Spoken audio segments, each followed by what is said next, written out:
All right, hello friends. Thank you for joining me again today. Do we have good sound? I think we do. Oh, let's get rid of the static just in case there's any of that. There we go. Hello, my name is Dan. I'll widen out a little bit so you can see me.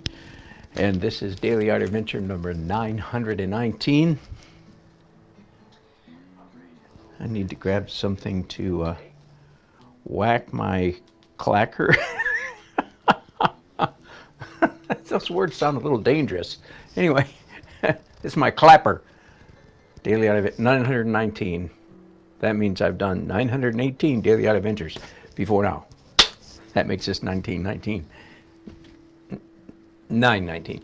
Anyway, and my good friend Ray out in Seattle sent me a text last night or an email and said, "Hey, I'm going to buy you a new clapper." So thank you, Ray. I look forward to throwing that one out. It has served me well. All right, as you maybe saw by the title, I am doing a small painting. Hello, Monique. It's not too late for you. Yes, it's only 8:30, right? So here's the subject matter. This is the North Carolina Symphony being conducted by Grant Llewellyn. Oh, you know what? I need to make a mark on this before I forget. I'm supposed to take, there's two soloists sitting here, vocal singers, and I'm supposed to take them out. So there we go. I was afraid I might get into it and then forget. All right. This is a commission piece. This is our auditorium in downtown Raleigh. I've painted the outside of this auditorium scores of times. This is the inside. This is the fourth maybe commission that I've done for the North Carolina Symphony. And the occasion of this one is that we're losing our conductor of the last 10, 15 years, Grant Llewellyn, and he's moving back to Wales, I think. I don't know why. Not my job to know why. So I'm doing a painting, a small painting that the symphony is going to give to him as a going away gift, as a token of their appreciation and so forth. So that's special. I like Grant. I've painted a portrait of him once, and so I'm honored to be asked to do one. I did the same thing for his predecessor, but at that time it was actually a live painting. I went to the concert and did a painting on location. So this is my aluminum. It's 12 by 14, rather unusual shape, 12 by 14, but that's what they asked for. They asked for a painting. I suggested on aluminum for two reasons. One reason, it's easy to ship to Wales. The other is this is quite a bland scene. As you can see, it's all brown.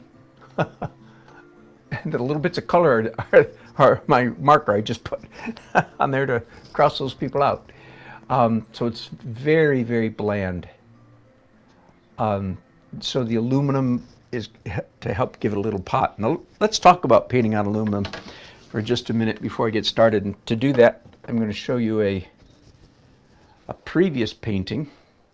I did this a little over a year ago. This is a street scene in downtown Flagstaff, Arizona, where my son, his wife, and their two kids live in beautiful Flagstaff, Arizona. I have yet to sell this painting. After this, I did this was a sketch. I did a large version over 7 feet tall. And you can still watch me doing that about January of 2019. Anyway, why do I like painting on aluminum? Well, because you get these delightful, surprising, uncontrollable, iridescent reflections. That's what I like about painting on aluminum. Now let me very quickly say that there are quite a few people who like painting on aluminum, and they just gesso the whole thing flat and then paint, which it's a very nice, very stable, very archival ground support surface. But I always feel like, man, why are you wasting? Anyway, that's just me. And again, I don't know how much you're able to see. I mean, trust me, this painting looks, as all paintings do, it looks better in life, in real, than it does here.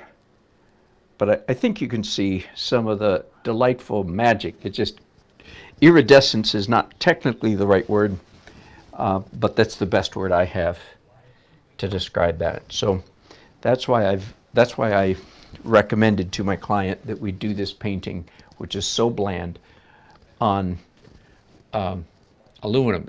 And by the way, this aluminum comes two-sided.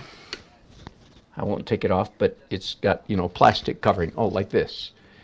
And one side of the aluminum is brushed, and you can actually feel the texture with your fingernail. The other side is smooth. And I read the instructions on the back of the aluminum, and they more or less, they guarantee adhesion on the rough side. I'm not sure they guarantee it. I'm sure they think it will work fine. But anyway, I'm going on my that painting over there, the Flagstaff painting. I did it on the rough side, and I still feel like I got plenty of shininess coming through. So this is the smooth side, the mirror finish, if you will. I personally, I would like to know. I kept this so that I can do some experimentation. Not right now, but later. I'll do a painting here and see how well it adheres. My guess is it will adhere just about as well as oil paint adheres to glass. And as you may know, I use a glass palette all the time. And if you let oil paint dry, and most of my oil has liquid in it, the medium.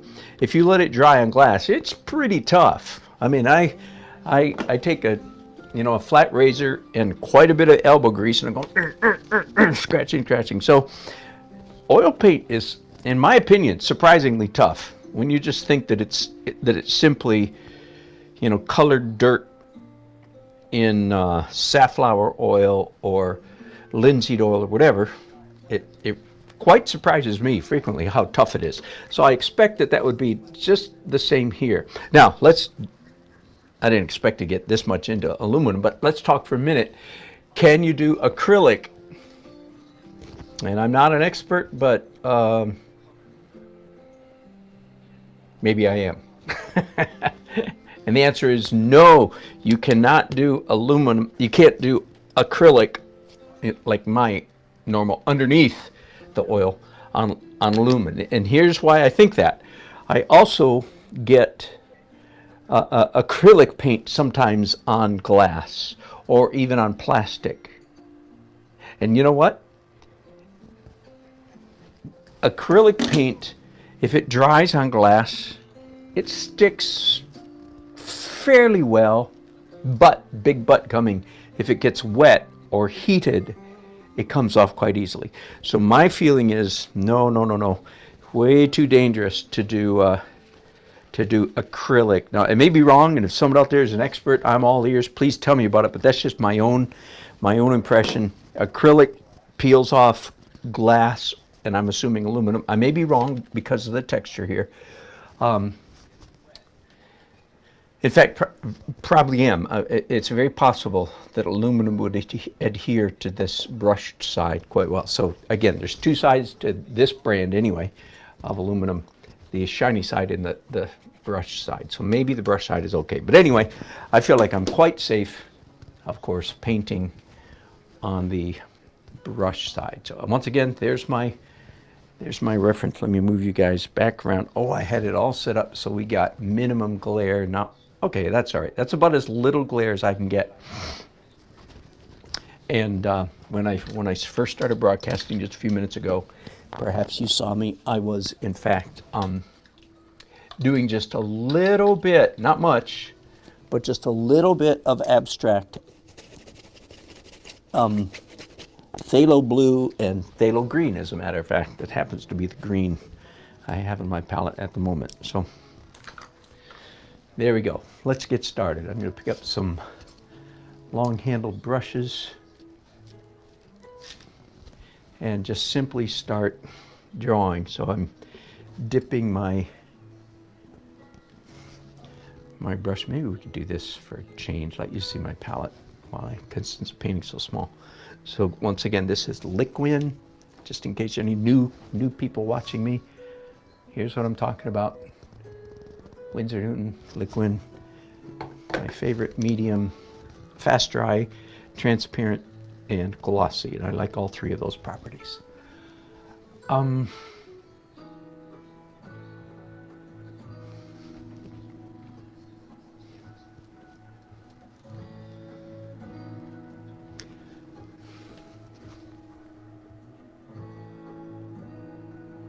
just going to start drawing the subject matter here.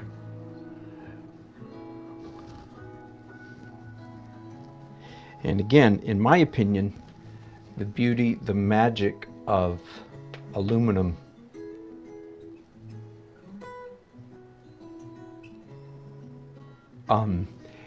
is the reflection, what I'm calling iridescence, which I don't think is technically the right term, but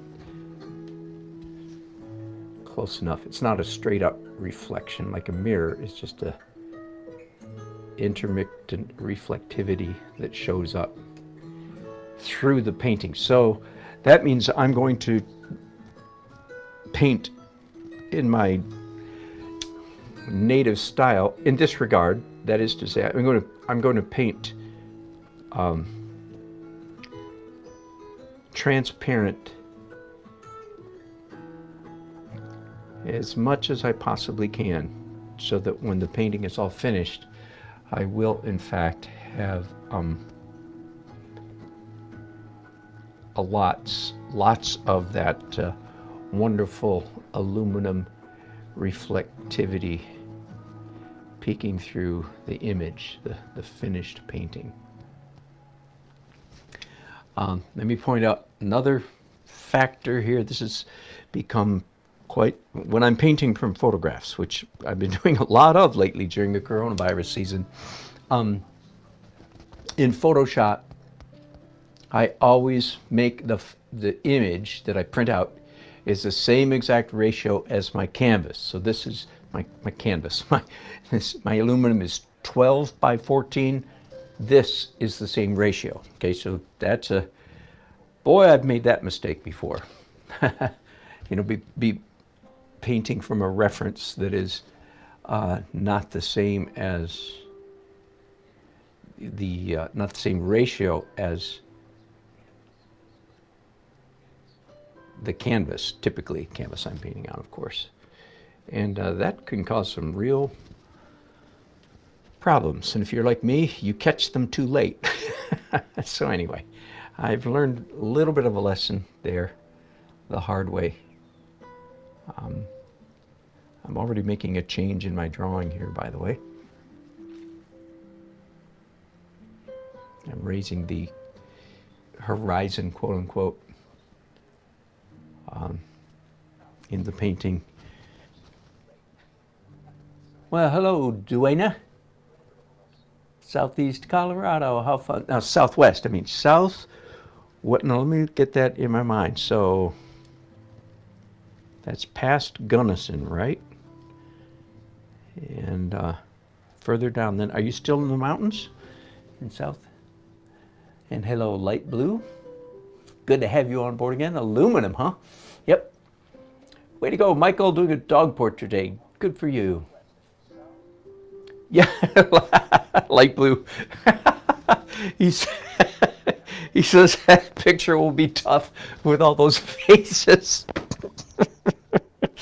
Break out the small brushes. That's hilarious. It is going to be hard enough. uh, without worrying about faces. Uh, and they're going to send it back and said, no, you got the second oboe wrong. I can hear it now. What's wrong with you? First chair, third violin. That's supposed to be a woman. Or he's supposed to be Asian. What do you think? I'm assuming half the violinists are Asian. Oh, is that a racist statement? Yeah, but it's a good-natured one. Anyway, I am free to say such things because I love Asian people, because I love all people. I'm free to say a lot of things. All right, so the star of the painting, though, is this man right here. And I've caught him they caught him in a nice dramatic pose with his left hand high over his head. The only thing I might modify there is we are unable to see his baton. So I might actually, this would be brave of me, I might actually bring his right hand up a little bit just so that I can, maybe a tiny bit of palette knife, get a baton there. Okay, so here's the orchestra, a mass of faces. I'll be here for weeks. Try and get all those faces right. Some of you don't know what we're laughing about. Of course I'm not going to do faces in this painting. I'm assuming light blue. I'm assuming correctly. He's being funny.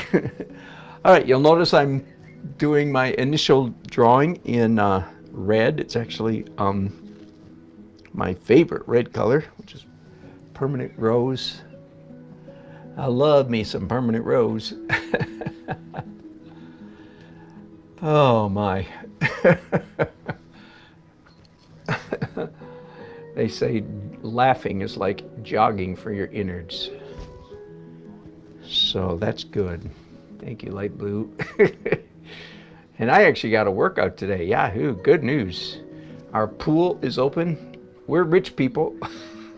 I'm sorry, I'm being facetious. We are not rich people by any means. But the last time we bought a house, which was 13 years ago, it just happened to have a above ground pool in the backyard. And we've maintained it so far every year. And of course, with grandchildren in the house, it's getting good use. Anyway, I do enjoy working out in the pool. Easy on the knees and legs, and I have weights. I look like a funny guy because I'm huffing and puffing and lifting dumbbells like crazy.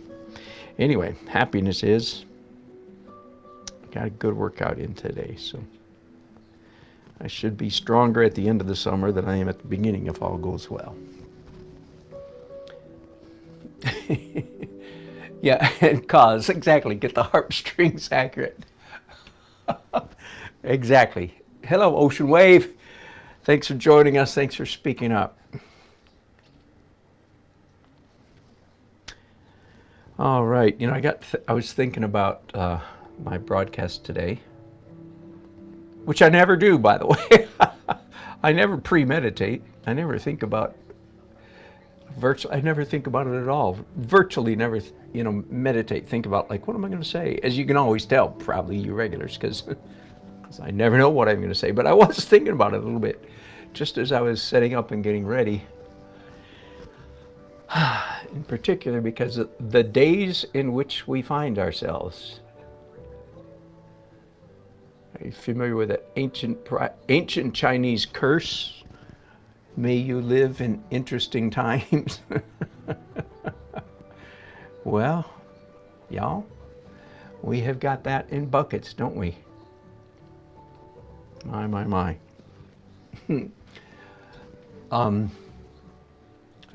don't know whether to open this can of worms. Too late. All right, so I found myself last week, I won't tell you too much detail, but I found myself in the middle not last week, this week. It was either Tuesday or Wednesday afternoon. I found myself in the middle of a protest, or no, in the middle of a rally,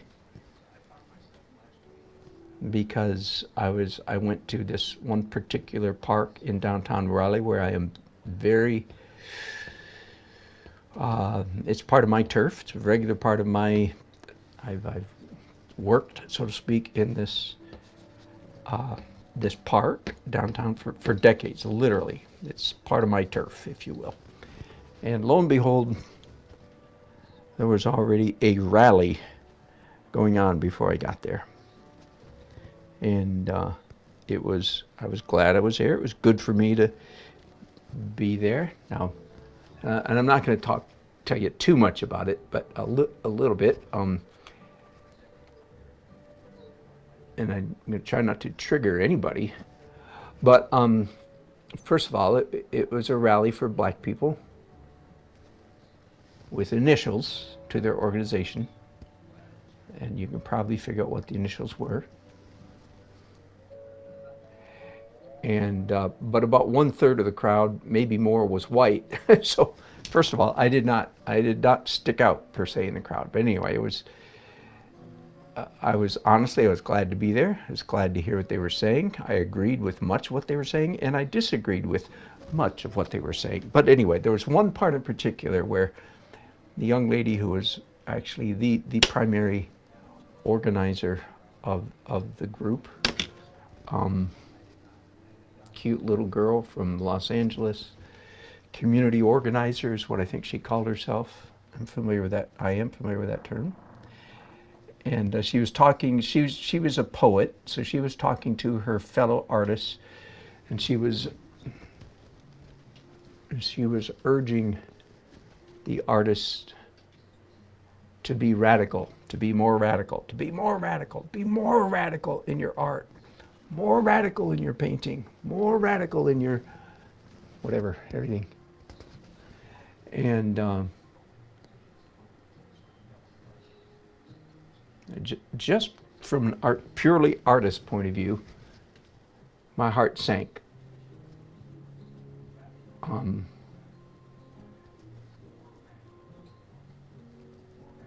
You know, I did want to say, as an artist, no, no, no. Don't do that. It'll ruin you. First of all, and I don't want to get into a great long, deep rant, but here's where I'm going. Here's where I'll tell you, give me my bottom line before I launch into anything else. And this is what I'm about to say is truly radical. Now, what she was encouraging her audience to do was, in fact, not radical. And she was saying, be more radical in your art, more radical in your poetry, more radical in your dance. Let me paraphrase, so to speak.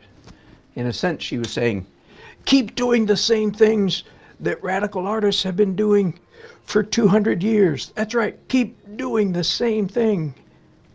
Be radical. Don't stand out. Fit in.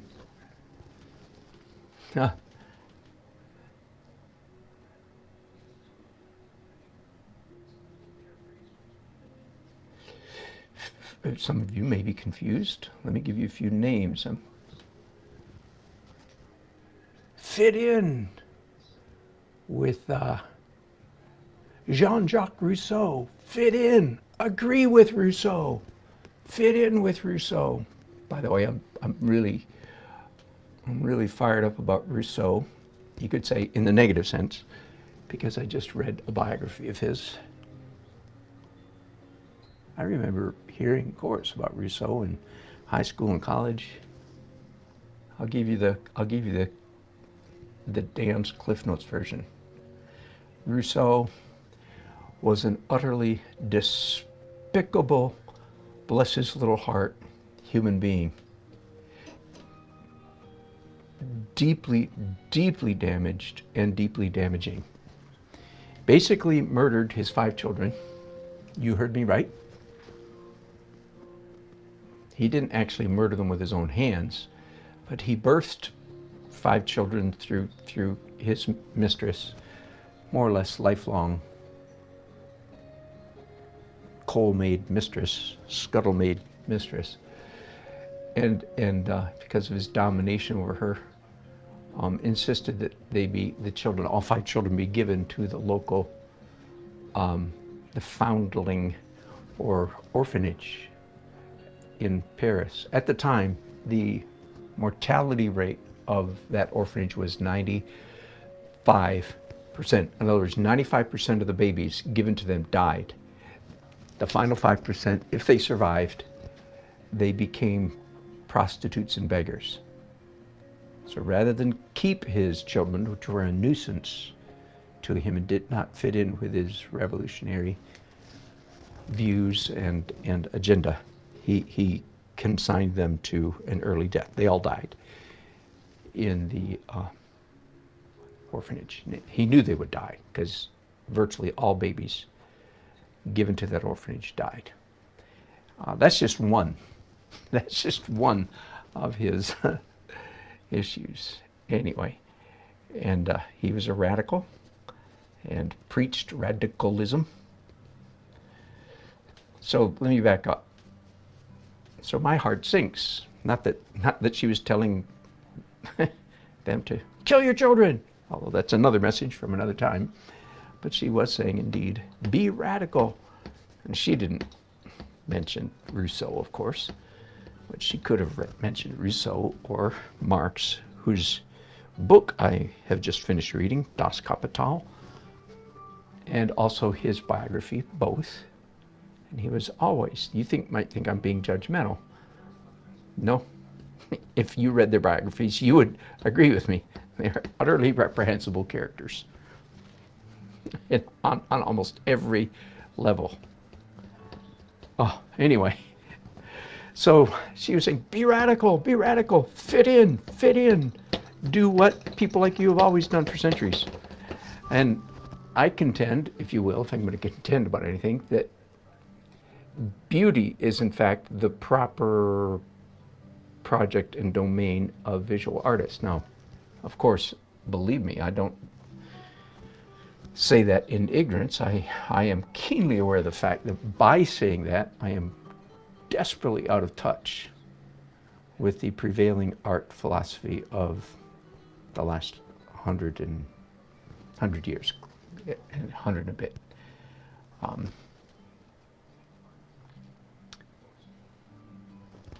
It was, in fact, the Enlightenment, the 1700s, that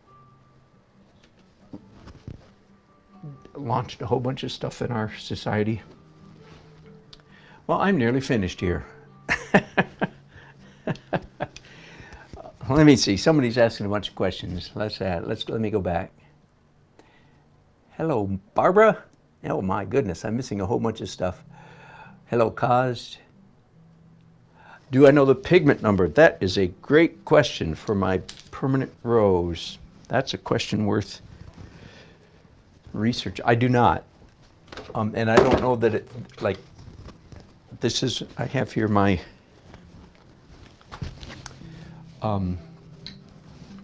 my upstairs bucket of paint, and that permanent rose actually came from downstairs, my downstairs bucket of paint, drawer of paint. Let me see if I can find a tube of permanent rose in here. This looks like it. Nope, that's called rose red. Oh, I might not, I'm sorry. I love that question because I think that's a really, really good thing to start familiarizing yourself with if you're a painter.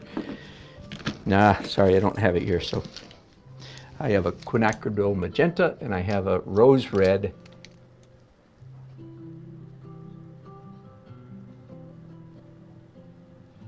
And the rose red, as I thought, it's the richest in oil, so it's a good paint, but it has 2 numbers, which always is a little bit of a caution, right? If your tube has 2 pigment numbers, that means they're trying to imitate or emulate something.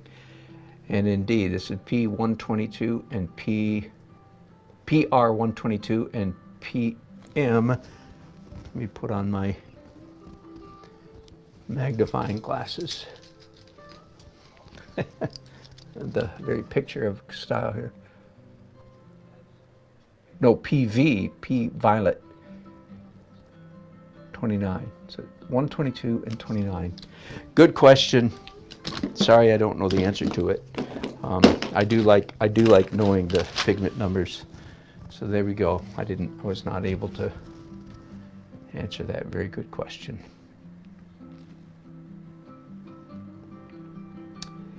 Now I'm wondering what to do next. I'm going to try something kind of crazy. I have here a sable brush. It's a wounded sable brush. It's damaged, so it's not very good for watercolor painting anymore. But I pick it up because it's very, as you can imagine, it's very, very, very soft.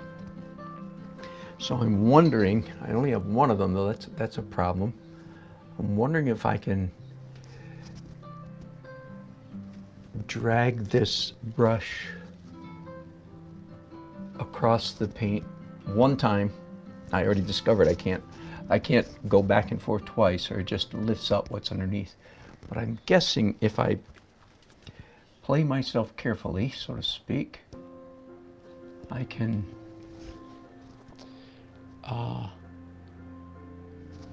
drag the brush across the painting one time, and again, now let me go ahead and try my typical see how it works with a typical chip brush. Let's see how that does. I can certainly cover a lot more area with it. So I'm picking up a little bit of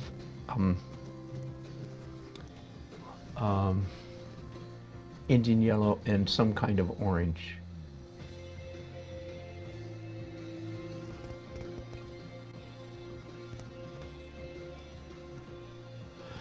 Anyway, I know I left it, the topic, the subject dangling, the subject of beauty. Part of the reason it's, in a sense, as the old art professor in the group, I was probably the oldest person there in the park, by the way, and there were lots of other white people. There were not very many people my age, and I understand I think I understand the intent of what the late girl is saying, but I also believe that she's just a product of the art education of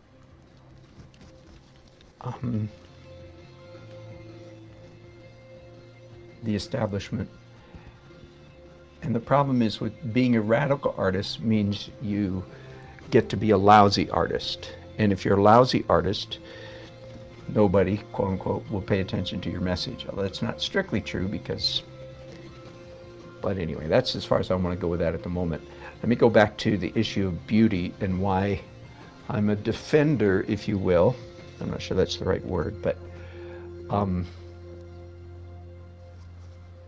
why I believe in beauty.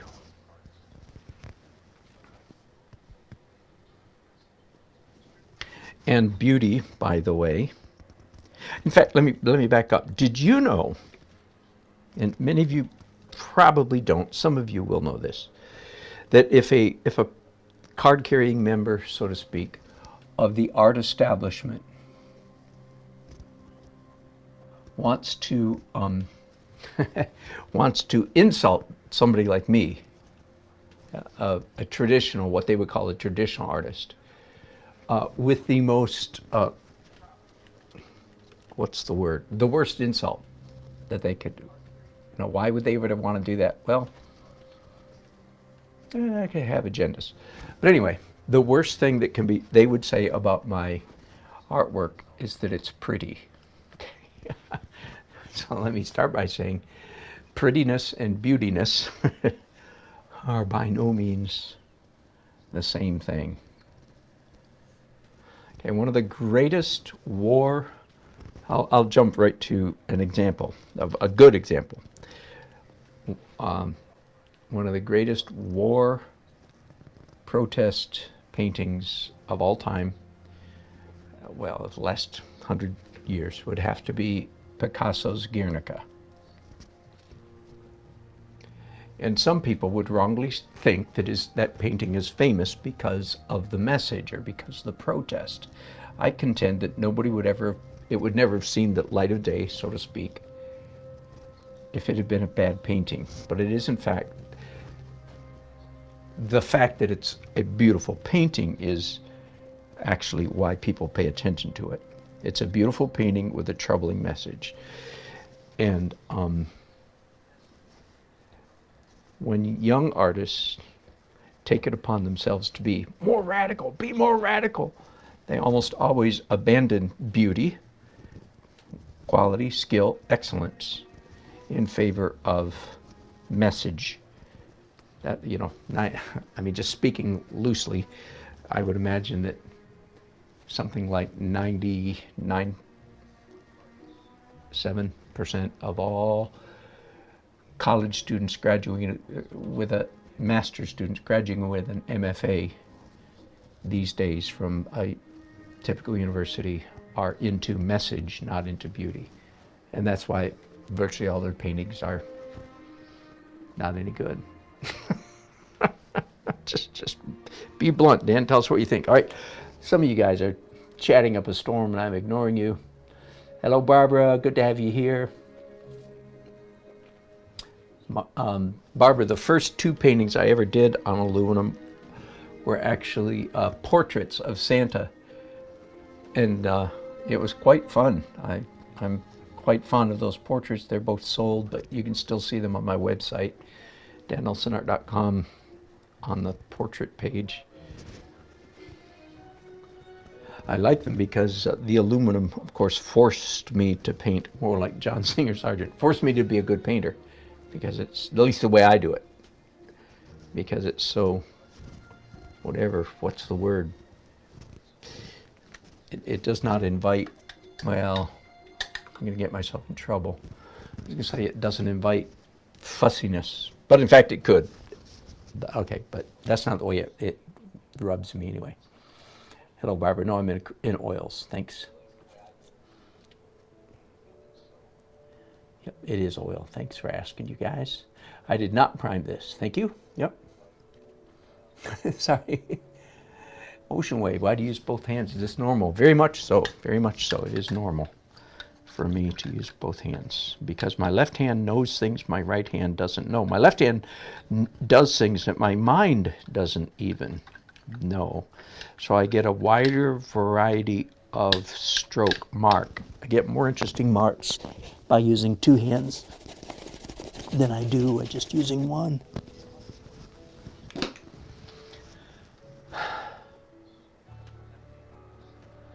Well, so far so good. Let me finish your comments.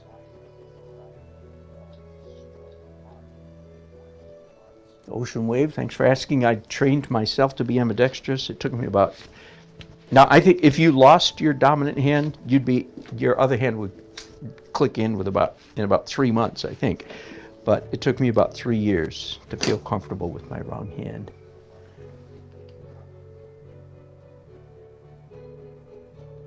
You're right. Uncle says the Princeton aqua brushes he gave me. You're correct. I will use those when I start doing small details. Thank you, Uncle.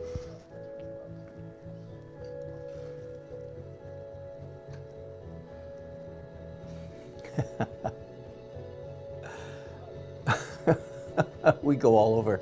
Gardening, rabbits.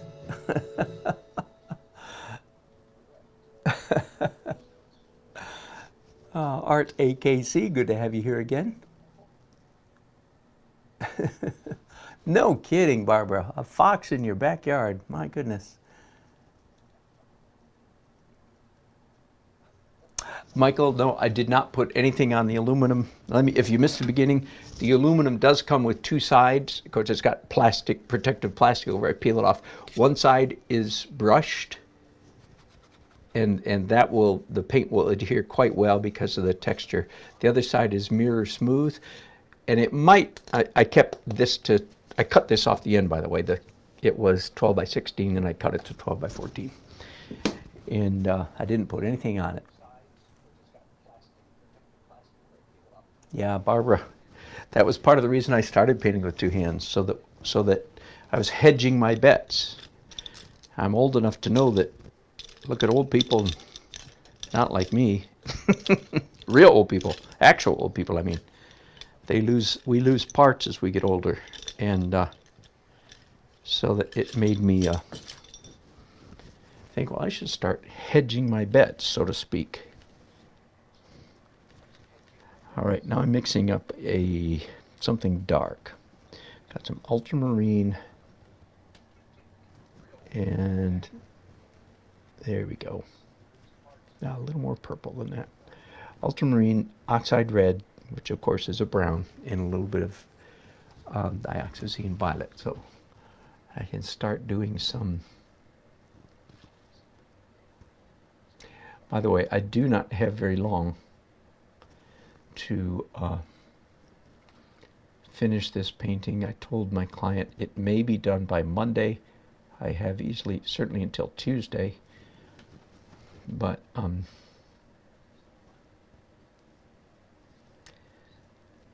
I would like to have it mostly done by the end of day today. So I'm almost embarrassed about how slow I've gotten. Years ago, when I started painting, fine arts oil painting, which is about 16 years ago. Now, for those of you who are new, I had been a full-time professional artist for decades before that, so don't be confused and say, you only started? No. I did everything but oil painting. That's all I mean by that. But coming from the world of illustration, I mean, I would habitually, that's a strange sounding word, isn't it? I would habitually, who put the bitch in habitually? I'd like to know. I would habitually finish a 36 by 48 painting in one outing, one plein air. And at the time, too, most of my work was on plein air. And but over the years, I've gotten better. I mean, I'm a better painter than I was back then, so I'm not really embarrassed. But I do miss the days. I mean, I would have said I'll have this painting done in 2 hours or something. But my painting technique has become more involved. I'm not liking the marks that I'll save that for later, but I'm not loving the marks that's making.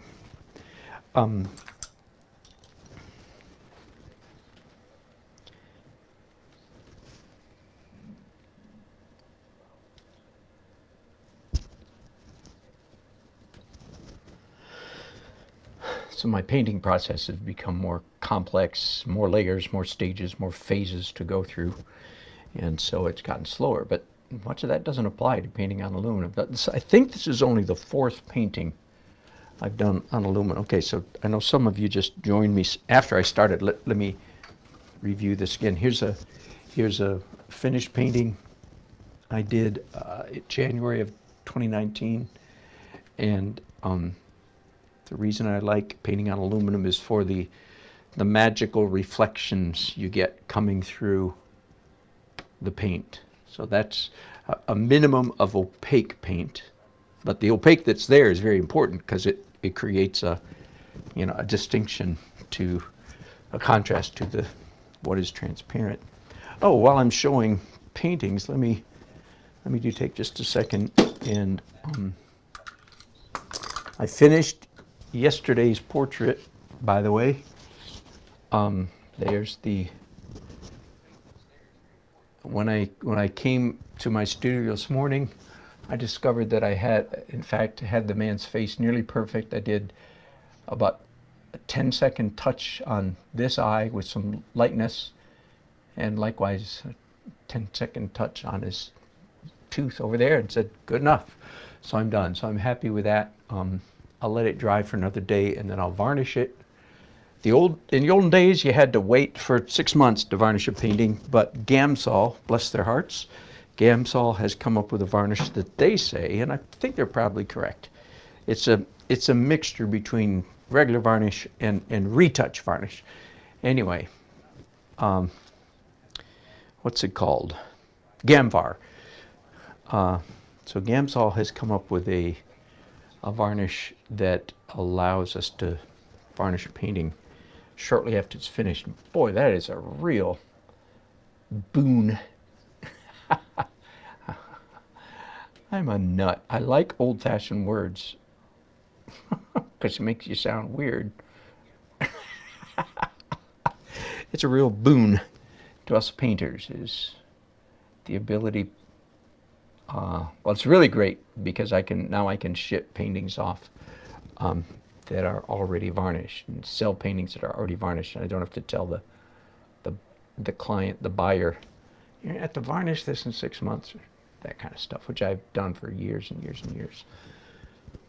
That is not quite dark enough. I'm actually live dangerous here. I'm going to actually pick up a little bit of black. I don't remember which black that is. Mars, ivory, carbon, you know, I don't know. But I'm mixing it with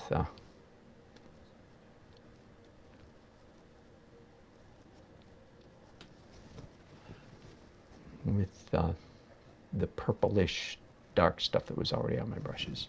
And it's still not dark enough. So you all know that old adage, don't use black, right? Well, what the professor should be saying is don't misuse black, which of course an early journey, a young painter, a beginner painter, will certainly do, will certainly misuse black. Because here's how a beginner painter will think. This color's not dark enough. By golly, I'll add black, right? So that's what gave rise to the adage, as I'm calling it, the old mantra, don't use black, because they were. And so I agree with the professor's intent. I'm blaming this on professors. I agree with their intent, but what the more accurate statement expression would be, don't misuse black, because black, of course, kills color. One time I was teaching a class and I made that statement. I said, but again, making the same point, I said, but some colors need killing. And one of the students said, which ones? No, I don't mean that. Some, yeah. Well, chartreuse green almost always needs killing if you want one, but that's not what I meant. I meant in a painting, often there'll be a color that would be benefited by having the chroma pushed down. But generally, as painters, we're not in the business of pushing down chroma, right? We're not usually we're in the business of color. One of the people that I follow, I guess it's a fair way to say it, I listen to fairly frequently online, and one of you set me on to him. His name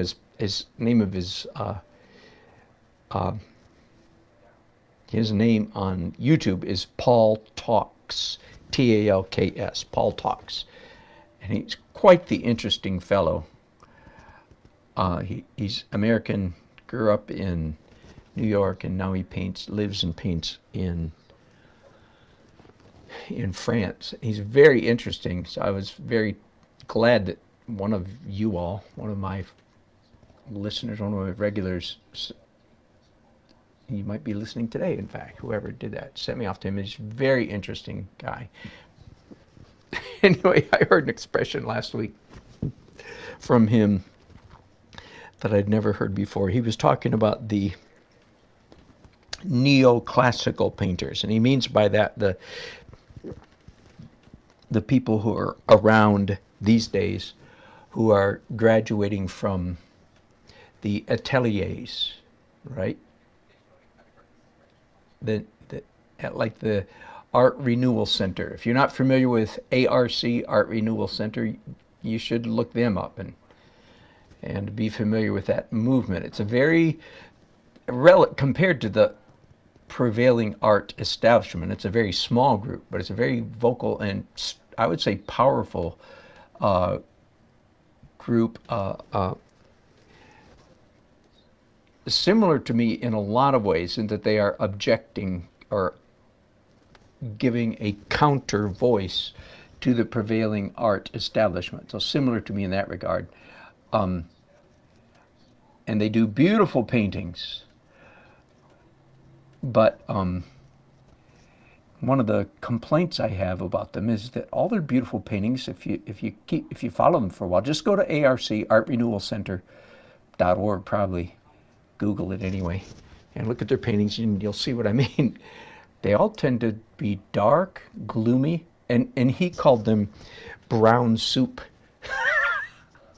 which was so funny because it's so true. It's so true. Brown soup paintings actually made me think, you know what?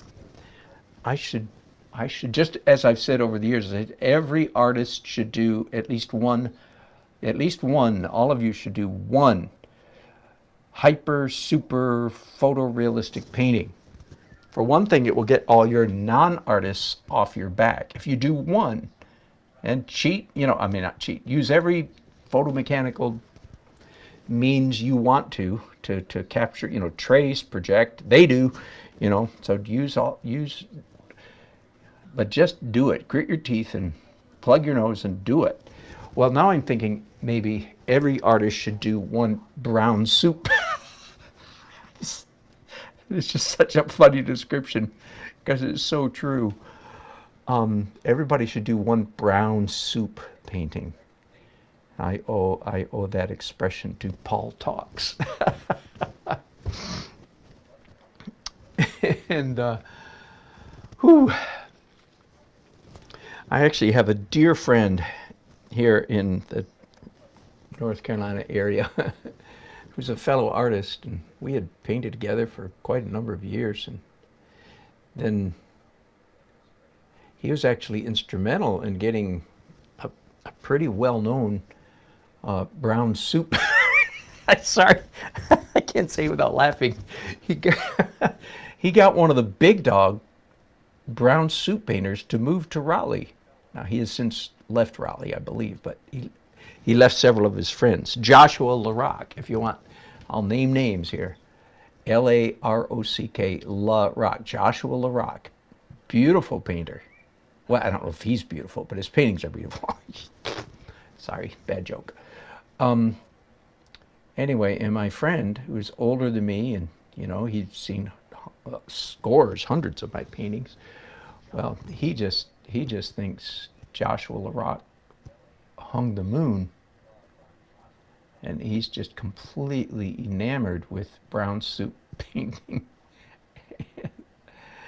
And our conversation really went bad for a few minutes. Several years ago, I said, yeah, I've thought about taking a class and learning how to do that. And he made some comment like, oh yeah, it would take you years. It would take you years to paint like that. I go, because I'm thinking it would, I am correct, by the way, 1-2 week class would teach me all I need to know, and probably not even that much to paint. Anyway, so I've since thought, well, just to exorcise the ghost of my friend, I should do one brown soup, which would entail doing a naked woman, probably coming out of water, holding a picture of wearing a white robe, a naked woman wearing a white robe, which make up your mind, right? Okay, you know what I mean. A draped, partially draped, and anyway.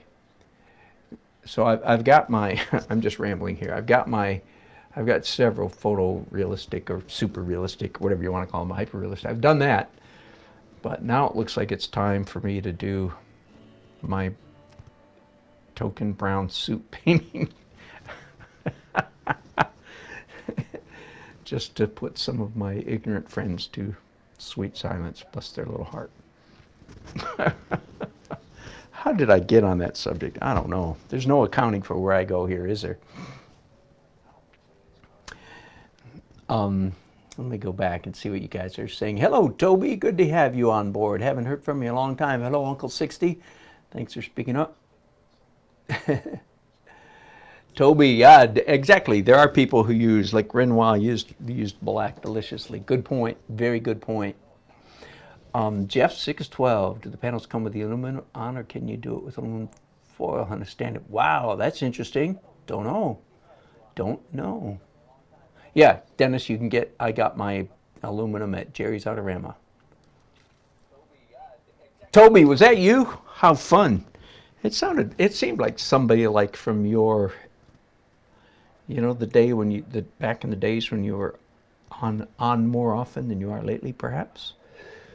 Anyway, thank you. I have enjoyed him. I, like everybody else, like you all do with me. take take the parts you agree with and spit out the bones, right? You don't have to believe, of course. I mean, that goes without saying. We're all here to be different. We're not all here to be the same. But I have enjoyed him, Toby. Thank you very much. What do I think of Paul's paintings? So now we're getting dangerous. Well, generally speaking, I like him. I respect what he's doing because he believes, following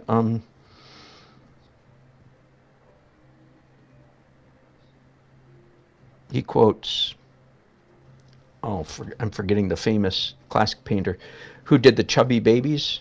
Who's the 18th century painting who did all the chubby cherub baby things? Anyway, he quotes him and says, I believe it's him. He says, if you can't do a human figure from memory, by rote would be the language I would use, then you can't do the human figure. You must be able to do, and he does that a lot, and I respect how well he does it. On the other hand, I don't think he does it quite well enough. Strange, and I respect his skill at rendering the human. Paul Talks, we're talking about here. I respect how well he is able to render the human figure off the top of his head, so to speak. But then again, he falls a tiny bit short. He's better than me, okay, better than I. I've been really working on my figure anatomy stuff. I've shown you guys that, shown you my recent sketchbook. I've shown you that quite a bit, I think in recent weeks. I'll tell you who just absolutely just blows my mind. I've got the books right here. When it comes to when it comes to doing the human figure and the human face by rote, and that's this guy, Andrew Loomis. This guy worked in the 40s, I believe. And I'll take this one. First of all, like this head is from memory. That's from, all of these heads are, so you could tell the style. I'm pretty sure, because he kind of does the build up to most of them. It's stuff like this. This could get you depressed if you're not careful. This could really mess with your head. What am I, chopped liver kind of thing, And he's the same thing. But anyway, he's just an absolute. And I'm using these books, of course, along with a bunch of others for learning better how to do figures. Like just by flipping through it right now, I say, you know what? I really need to get back into this book. Anyway, sheesh. When I die and go to heaven, I'll be as good as, I'll have time to get as good as Andrew Loomis. I can't imagine. I still want to get better. Isn't that great about art? It's not about comparing myself and being as good as him. It's about getting better than myself. And that is really true. Anyway, so.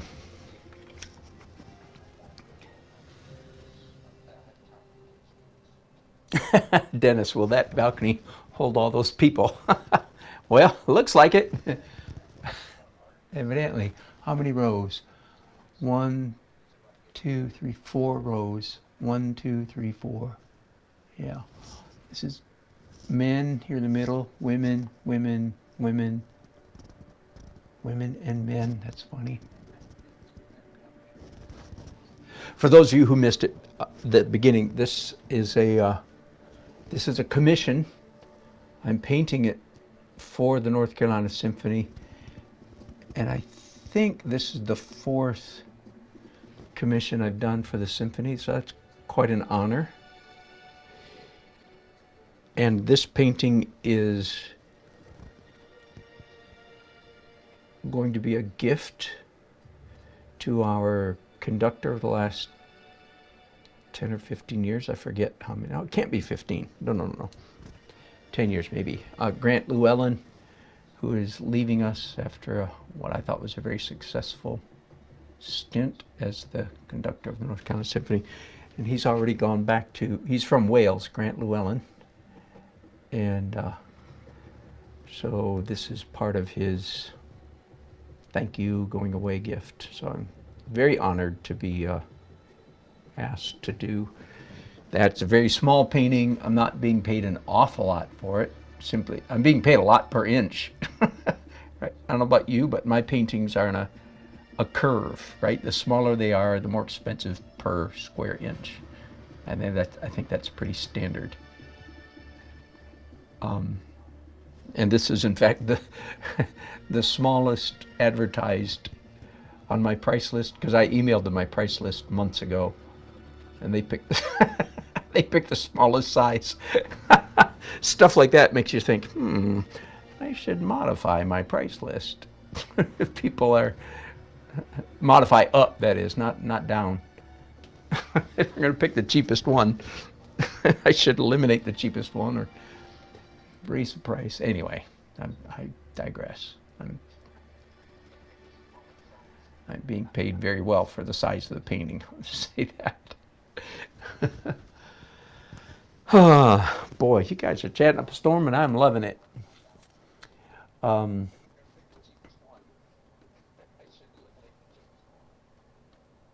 Toby, Paul did a couple of videos on your drawings. No kidding. Oh my goodness, I'm glad to hear that. No, not Boucher, although, yeah, I like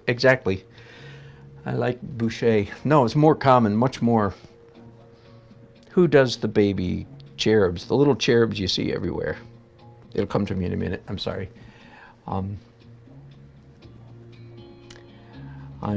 favorably disposed toward Boucher because maybe we're related. Here's what to me seems funny. My mother's maiden name is Bush. She's from Canada. Her people, that side of her family from Canada, many generations back. And I only found out as an adult that the Bush, of whom I am a descendant, was a corruption from the French boucher, boucher. So how about that? Isn't that funny? So when people came to America, I have friends whose ancestors, French ancestors, when they landed on these shores, so to speak, their name was in France was Boucher, spelled to us Americans, spelled to us English speaking, spelled Boucher, but pronounced Boucher. And I've seen all three. I've seen some people, like my ancestors, that changed it to Bush. I have some other friends who stayed with the same spelling but changed the pronunciation. Now their last name is Boucher.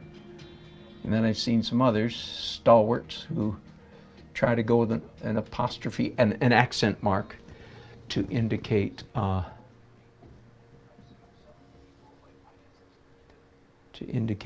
Boucher. Whoops, I left you up there. Sorry about that. Whoops.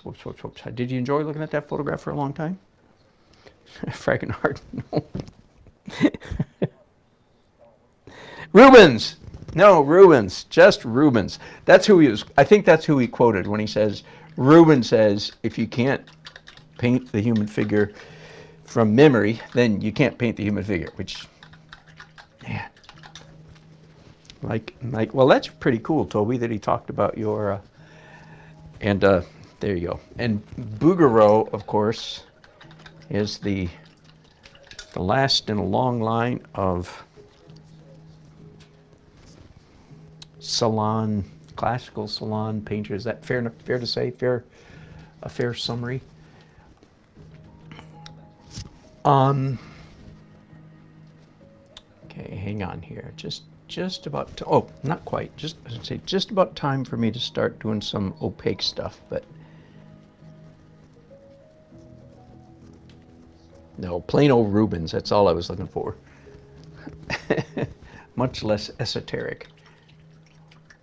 Ordinary, chubby babies, Rubens. That's who said it. If you have to look at a model to paint a model, then you're not any good at painting, was sort of the idea. Of course, that leaves most of us as, well, I guess we're not any good then. You got to be careful about that stuff, don't you?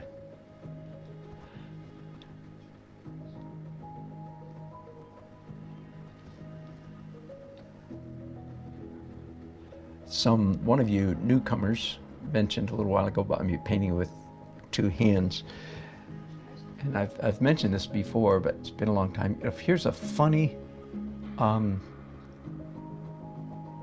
detail in that regard, which I can't explain at all, but I was just doing it. My left hand, and I'm right-handed, I'm very right-handed still to this day. My right hand makes vertical marks better than my left hand. I said that wrong. My left hand, hang on, 1, 2, 3, 4, 5. Yeah, my left hand makes vertical marks better than my right hand. Is that not strange? I honestly don't even know how to explain that. So when I'm doing stuff like this, I'm not pushing myself. I'm actually taking the easy way out. I do push myself sometimes to use my left hand. You know, I mean, I use it all the time, but sometimes I actually like to use my left hand to make this horizontal mark. That's pushing myself. It's like, come on, do it, do it, do it. And I still do that a fair amount with my left hand. That is, force it, push it. It's not as comfortable as my right hand. But I started forcing myself to use two hands about 12 years ago, I think.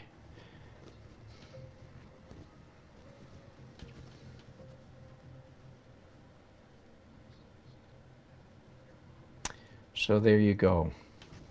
Go look up atelier, that's a French word, spelled atelier.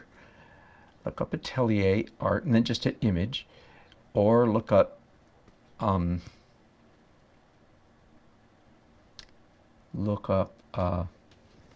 Art Renewal Center, ARC, Art Renewal Center, and get a belly full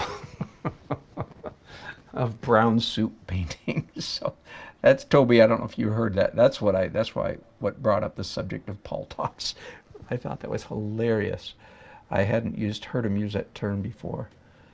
That just that's so funny because it's such a good description. Also, the Art Renewal Center people, the Atelier people, have no regard for abstract painting. So in my opinion, they've drawn the line, so to speak, the line in the art world. They've drawn it in the wrong place. Now, I'll tell you exactly where I draw the line, the great dividing line in the art community is between people who are painting paintings that are visual and people who are painting paintings that frankly are political or message bound. That's the dividing line. The dividing line is not between abstract painters. See, abstract painters, in my opinion, and I do abstracts, as you probably know if you've followed me at all. It's been a while since I did some abstracts. I'm got a hankering to do some. But a good abstract painter is pursuing visual communication. Whereas, uh-oh, my wife's calling me.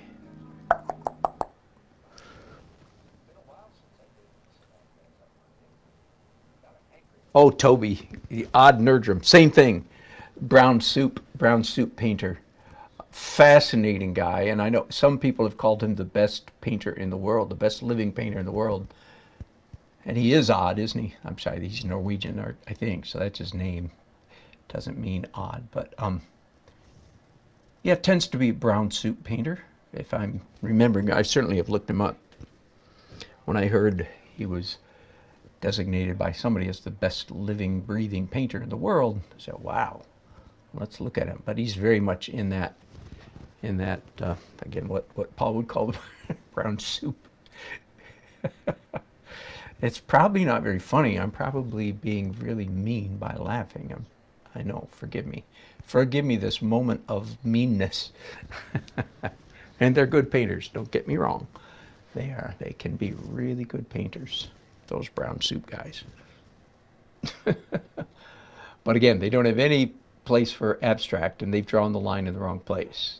The line, to me, is visual versus propagandistic or preachy, or, you know, that's where the line. So that's why I started out this story by talking about being in a rally a couple of days by accident. I ended up at the same place as a political rally people, and the young organizer was exhorting her audience artists to be more radical. One of the things I think about that is I graduated with an art degree, Bachelor of Fine Arts, typical BFA, in 1977. It took me 5 years to get through college, if you're trying to figure out how old I am.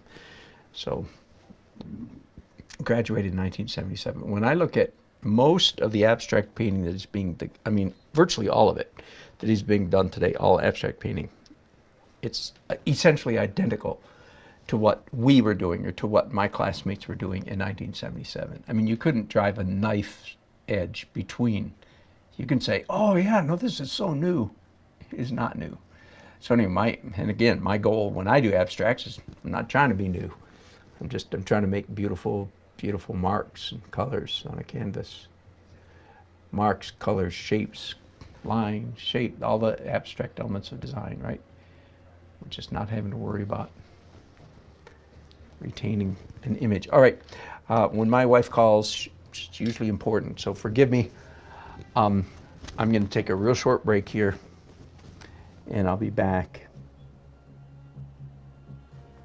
Susan, some person, is that true? So Manet called the academic artist. That is good. I'm glad to know that, because Paul said it not as if he was making it up. So thank you for that little bit. That's what Manet called the academic guy. That's what we would have called Bouguereau, right?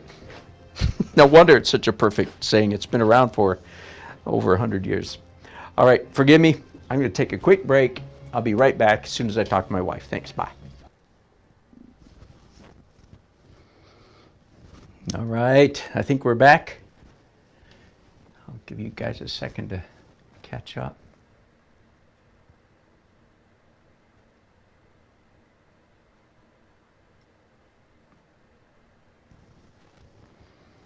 All right, there, welcome. Thanks for hanging in there. Sorry about that. And so Jeff612 says, just Googled odd nerdrum. There are things I can never unsee. Yes, that's odd nerdrum.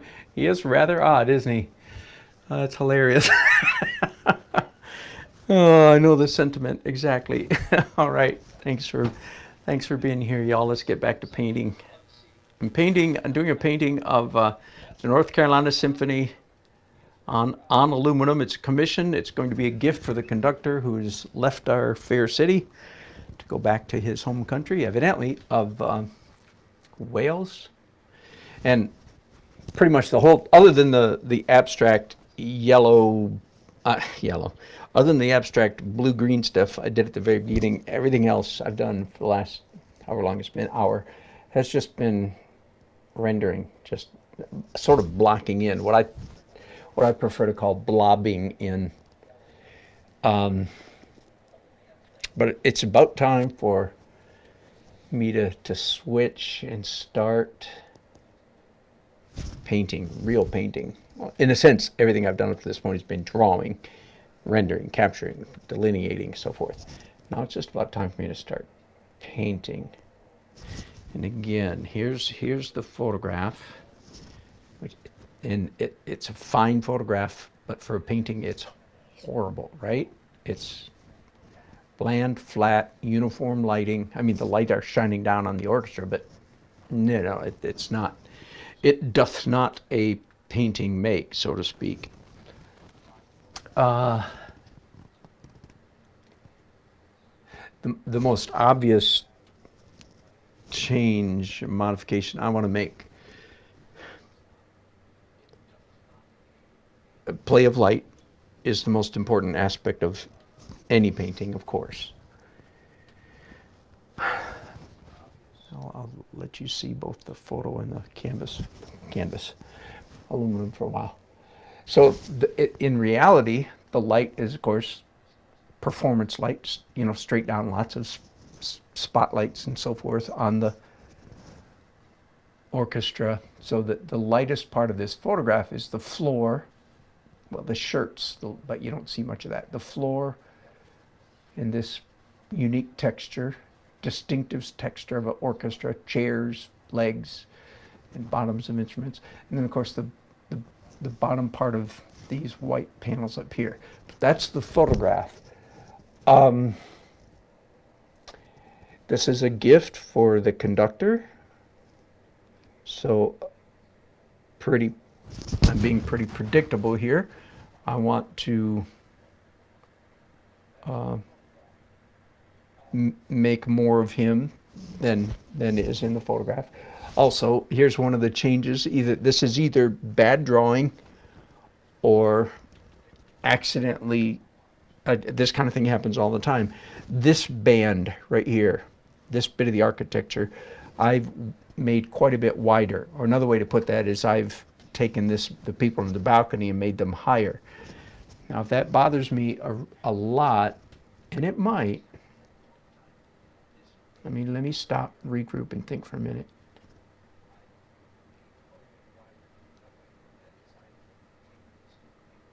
You know what?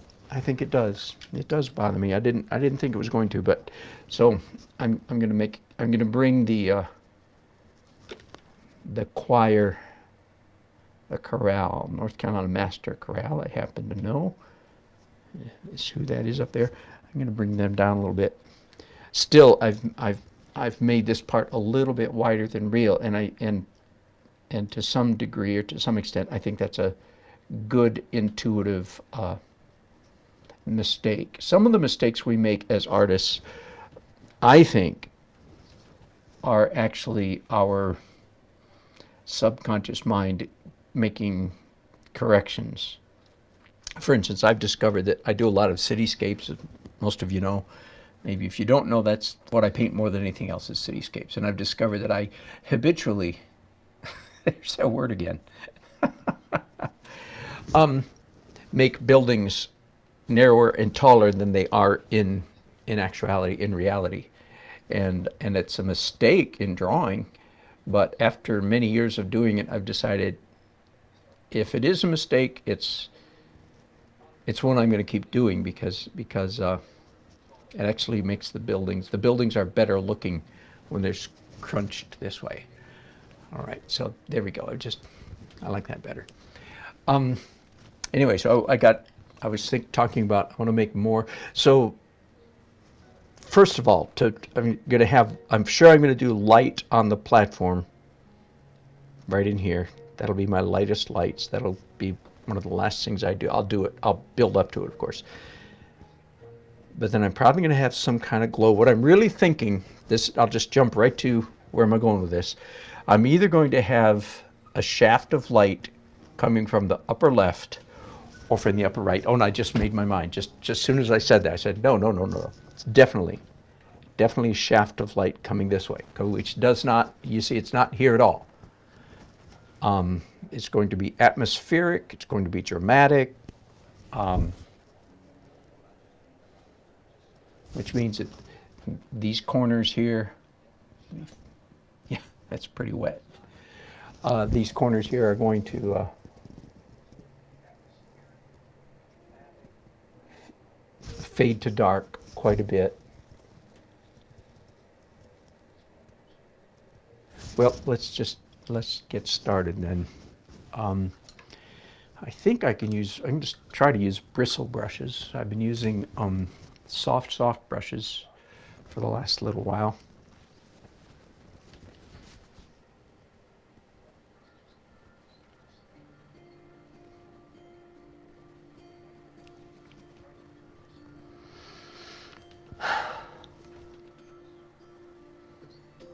Titanium white. By the way, again, just in case there's any new people watching me, my titanium is almost always alkyd. That means it's a fast dry titanium white. Okay, I have a whole set of alkyd paints down in my van, my traveling art studio. One of my plein air kits is all alkyd, but and with most of my paints, the only alkyd I use on a regular basis is with most of my kits. It's just that the titanium white is an alkyd. All right. So this is my first touch, my first application of opaque paints.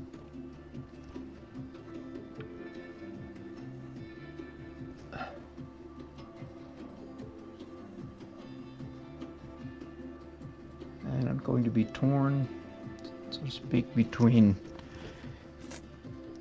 fussy, accurate marks and more energetic, abstract and fuzzy marks. But it's not painting on aluminum, painting wet and wet and wet. I'm not going to get the same effect with my, like that kind of stuff.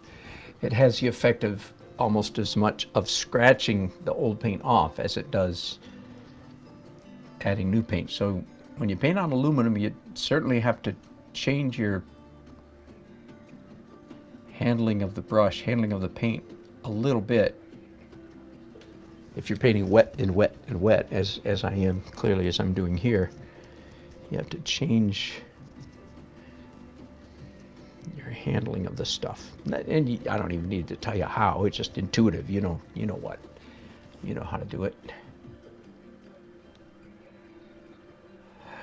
And in fact, that's for me, part of the fun of painting on aluminum is it's more soupy than on a canvas. The canvas, of course, has a texture, a tooth to it, so it holds the paint in place, so you can scrub around a little bit more without undoing what's underneath. You can't do that on aluminum because every stroke threatens to just pick up what's underneath. I just realized I have sort of painted myself in a corner because tomorrow, where I would, because I'm under the gun, I would paint on this tomorrow, except that we are all taking a trip again. I don't know. I'll let you guys in on a little bit of our family life at the moment. We have a daughter. We have 4 children, my wife and I. 2 of them born to us biologically, and then back in 1985 I had testicular cancer, the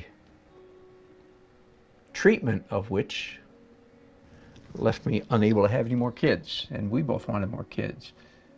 I hasten to say, whenever my wife tells the story, I say, no, things function okay. I want you to too much information, I know, but my masculine pride gets a little irritated and say, no. Anyway, too much information, I know. But anyway, we couldn't have any more kids, so and we couldn't afford to buy any in the conventional, traditional way.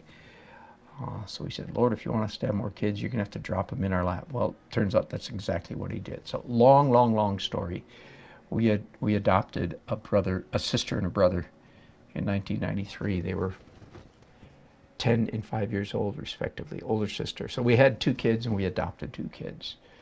And their mother was dying of breast cancer. Their father was dying of Huntington's disease. And Huntington's is a genetic, each kid is a 50-50 chance of inheriting the disease. And tragically, our daughter has come down with Huntington's disease. So she's 37 years old and very near the end of her life, evidently. So we went down and visited her on Monday, her and her husband. Went down and visited, had a delightful visit with them on Monday, but it's time for us to go back again already. All right, that was a lot more information than you wanted, wasn't it? Anyway. And she's really trying real hard to die and go to heaven. And nobody who knows her condition can blame her. But, so we have to go. So that means I might not have time to paint tomorrow, which, I've painted myself in a corner, so to speak, schedule-wise, because I really need 3 days to finish this painting. That is 3 separate episodes. Today, tomorrow, after this dries, and the next day after that dries. So we'll see. Life is exciting sometimes, isn't it?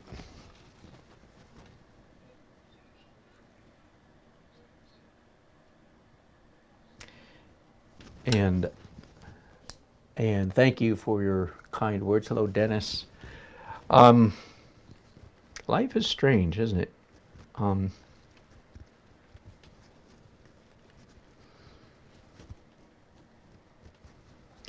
there is no question that our faith makes a big difference in seasons like this.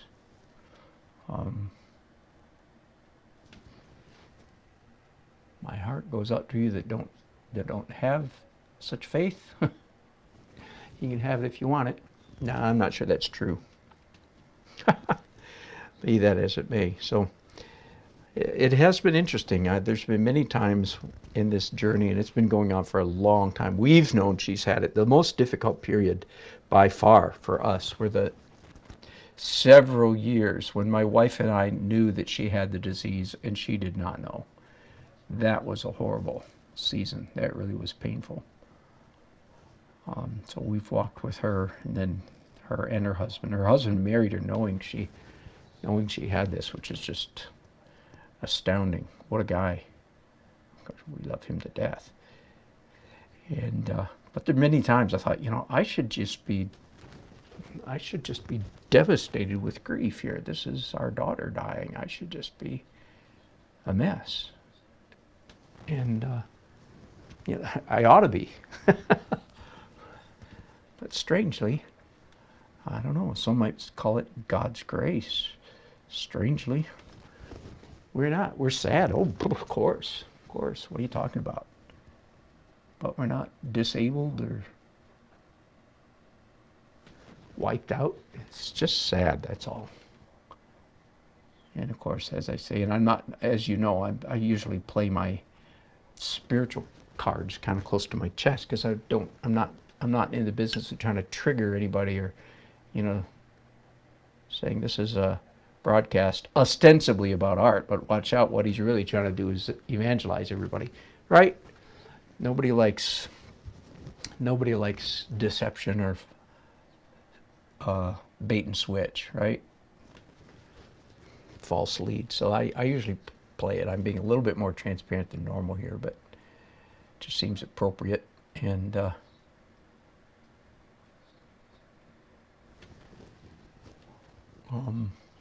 that has a big part to do with it.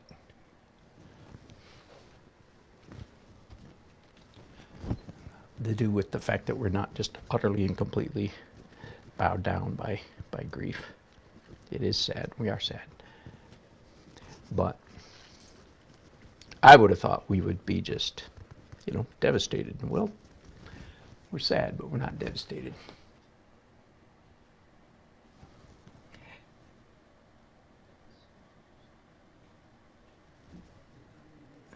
And I do understand that simply by talking this way, I probably am. Probably am. Some of you have left because it's like, oh, I hate this stuff. I hate this kind of talk. And I'm sorry. I do apologize for that. It's not my intention to trigger anybody.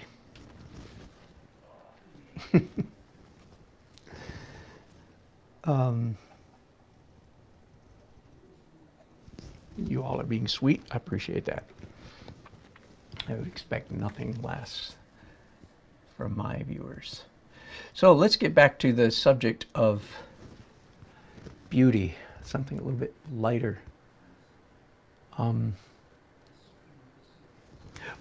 By the way, so what I'm imagining kind of a shaft of light coming here, so I'm taking liberties, you know, like right here, this kind of a dark area right around the conductor, and my painting this kind of a light area, and that will be more and more and more so. Of course, speaking of beauty, here's a typical standard operating procedure, I believe, for, this is not a Dan Nelsonism, I think this is pretty standard painting.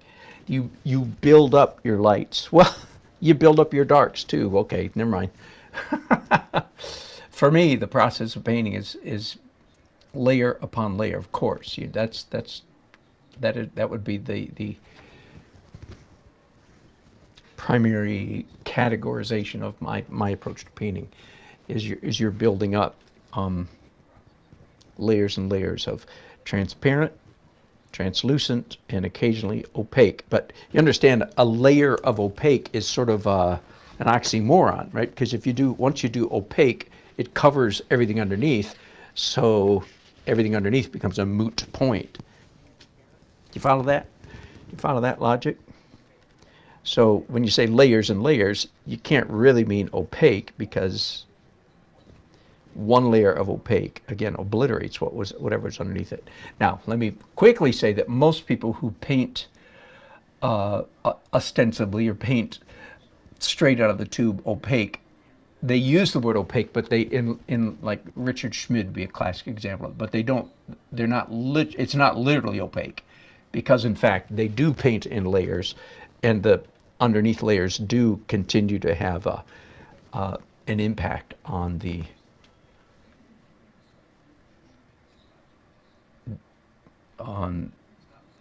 underneath layers do continue to play a part in the visual of the upper layers. So anyway, the most important, I'll give you two Dan Nelson mantras, two of my most common expressions or descriptions. The most important element in a painting is play of light. That is not a Dan Nelsonism. That's a art school professorism. That's anybody who's painting beautiful painting. That applies to everybody. Now, in contradistinction to that, the essence of painting, the verb, the act of painting, the essence of painting is making interesting marks. I believe that's the case. At least I've been saying that for years now. I believe that's as good as I can do at this stage of my life. And this aluminum, I'm zoomed in almost as far as I can, yeah. This aluminum is really forcing me to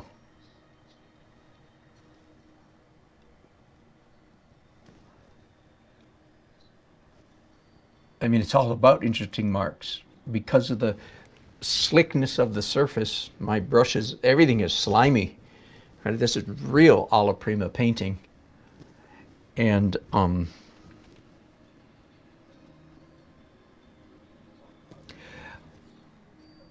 okay, so there are two ways. Here's a good general principle.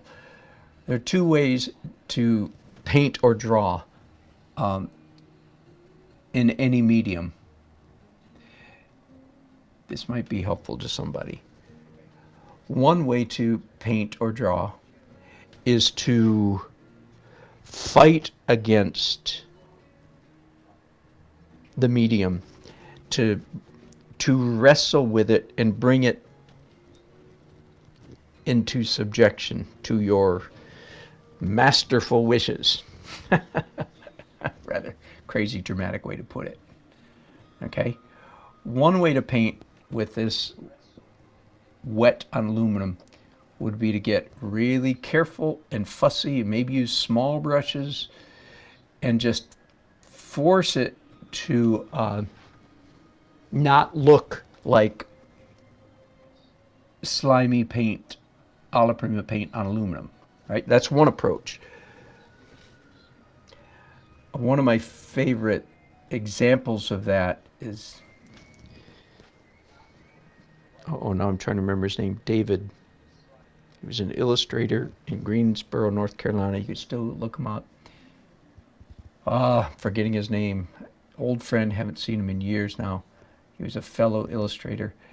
He did a number of pieces in oil pastel. Okay, so oil pastel is a beast of a medium. If you want to paint like, and I'm forgetting his name too, boy, I'm having my senior moments are just coming thick and fast. I'll think of it in a minute. Modern 20th century contemporary painter. Very blocky, very bold, blocky, not smooth color gradations at all, but strong, bold, and a lot of black outlines. Anyway, if you want to paint like him, I'll think of it in a minute, then by all means use oil pastel. If you want to do something hyper realistic, then you have to buckle down, and you have to wrestle oil pastels into, which you hardly ever see. That's why I mentioned my friend, whose name I will tell you as soon as I remember it, who did these beautiful, feathery, light, lacy, delightful illustrations in oil pastel. They're truly jaw-dropping. Anyway, so those two approaches. One is go with it or fight it. And what I'm doing here with the oil paint on aluminum at the moment is mostly not fighting it. I'm not trying to not make it look soupy. That may come later in later stages, tomorrow or the next day. I may try to tighten it up, so to speak, to some degree. But at the moment, I'm just having fun and let it be the soup that it is. This applies to virtually every medium. Watercolor. Watercolor, traditional, typical watercolor has a certain look about it. Some people are so fussy and masterful with it that they can beat it into submission and create literally photorealistic images with watercolor. And actually watercolor does lend, if you learn how, it does lend itself to that quite nicely. An example of that would be my dear friend David Stickle, S-T-I-C-K-E-L or L-E-E-L, I think. And I've mentioned him many times in the past. Super realistic painter who arm wrestles his watercolors into submission and makes them bow to his will, if you will, and creates, fair to say, photorealistic images. And he wins lots of prizes. He's been named, one of America's top watercolor painters probably 10 times. And on the other hand, another famous watercolor painter who I've mentioned also is Alvaro Castanet, C-A-S-T-A-G-N-E-T. I don't know if Castanet, I don't know how he pronounces it, but anyway, because I don't know if I'm supposed to be doing Latin, Spanish, or French. I don't know, but anyway, Alvaro Castanet, who is very loose and free, lets his watercolors be watercolor. Just having, my only point, if there is one, is just having that understanding that you can go two ways with a medium. You can either wrestle with it or go, and both are admissible, both are legal, both are fine. There's not one as good and one as bad. As, for instance, I just gave you the Chagall is the 20th century painter. If you take oil pastels in their normal native style and you look like Chagall, big, black, bold outlines and dark colors, or not, stark colors, I should say. Anyway, the Chagall is who I was thinking of. And what got me into that whole topic was simply the fact that at the moment I'm going with the not wrestling. I'm allowing this to, in my opinion, look like, I'm not disguising the fact that it's slimy, greasy, alla prima, slippery oil paint on aluminum, and there's a beauty in that, of course, just as there's a beauty in doing the opposite as well. One of my favorite stories along this regard, you just pick up funny events as an artist, in the life of an artist. Man, it was over 20 years ago now. North Raleigh had its first street painting, chalk on the sidewalk. Had its first street painting festival, and I was not a full-time artist at the time. But one of my friends said, "Ooh, Dan, you should enter this." Sure enough, so I entered, and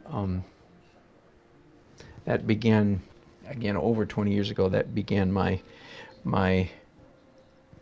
street painting season that went for, I've talked about it before, went for about 6 or 7 years. It's been a long time now since I've done one, but I just got paid, to come and do them. Anyway, I won every year, or else I was the featured artist, in which case I was not in the competition. They were just paying me to be there. Now, that sounds so arrogant, but let me explain myself a little bit, because there's instructivity, there's some instruction here. Why are you bragging all the time? No, okay, come on. Let me explain why I won. I'm being kind of humble now, kind of. But here's why. And this was the very first year. It was in a parking lot. Yeah, so drawing on asphalt, which has its own issues. Anyway, in those days, it started on Friday and finished on Sunday. It had to be done by Sunday at 5 o'clock, but you could start on Friday morning. Okay, so this is instructive possibly for any young artists that are listening. How come Dan Nelson won every stinking time he entered? That was about 5 times. No mystery. The mystery will be resolved. Okay, I'm not even saying I was the best artist. There was some really good artwork there. And some good artists. I was the first one there, and I was the last one to leave Friday night. In fact, when I say leave Friday night, just because of my a number of other issues in my life, I own a lot of sort of street performing gear, tools, equipment. So I don't know if any of the other artists own a high quality, quiet Honda generator, but I do. And I don't know if any of the other artists owned high-powered work lights, but I do. They've changed the rules now. But back in the day, you could start Friday and work till straight through. So I brought my generator, plugged in my lights, and I worked till about 2:30 in the morning. Everybody else went home at sunset. The next morning, Saturday morning, I relieved the police security guard who had been there overnight. I got there at about 6:30 and started painting again. Worked all day, basically did the same thing. So I put in 40 hours of work. That's why I won, okay? So, ain't no mystery. Everybody else went home to bed. Now, I don't even think it's got to have the energy to do that now. But this is over 20 years ago, so I was a healthy young man. Oh, but okay, so the first year I entered this, I started to tell a story that is so fun. We used to have this artist in town named Lloyd Skidmore. You could probably still look him up. Lloyd, what a name, Skidmore. That was his real name, and frankly, he deserved it, or earned it, or something. And I like him, I say that with great affection. He worked I think his #1 claim to fame is he was the set designer on the movie Aliens, which if I remember right, was at least nominated. If it didn't win something, it was nominated for set design. So Lloyd Skidmore went to high school. He was several years older than me, but he went to high school in Raleigh, North Carolina, way before I moved here. And well, Lloyd also showed up to the first street painting festival. He was one of these eccentric geniuses. I don't know which he was more eccentric or more genius. He had both in buckets. And he showed up late on Saturday, I think. So I've been painting for 25 hours by the time he got there. And he got there with a bag of charcoal briquettes and a big box of high school white art chalkboard chalk. Dumped them both on the ground and started scratching away like a crazy man.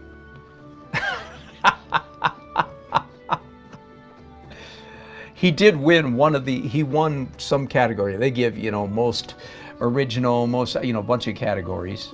So I won the overall, but he won something.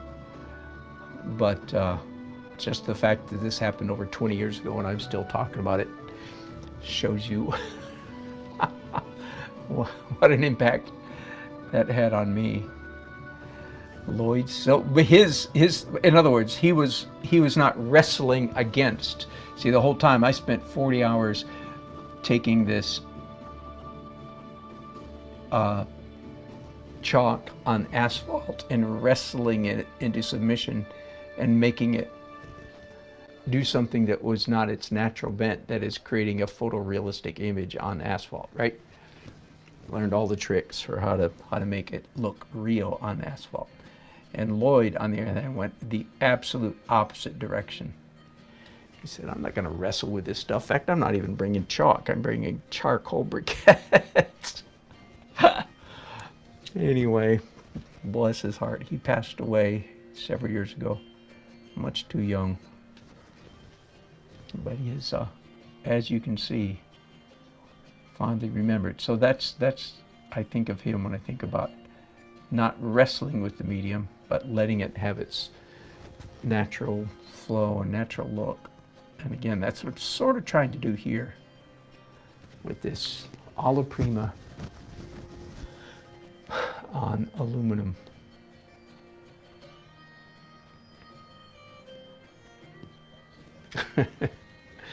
Well, I entertain myself anyway, don't I, y'all? Thanks for listening to me ramble. And you guys are being very quiet.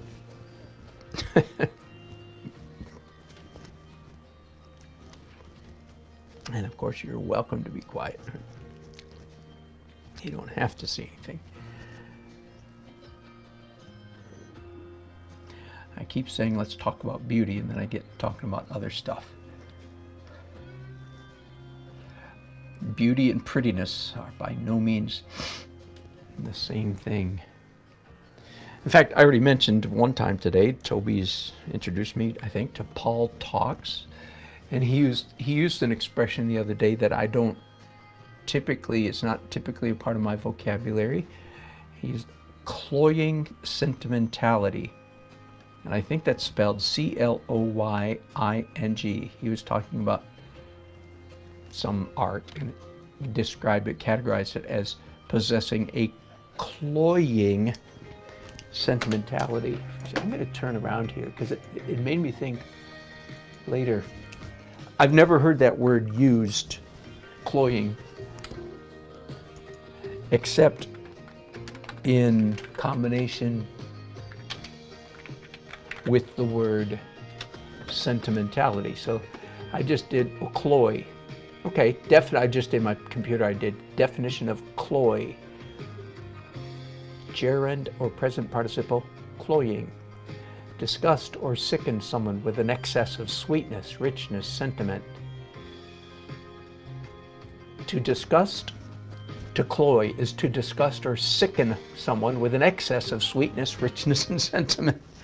Boy, that's pretty extreme, isn't it?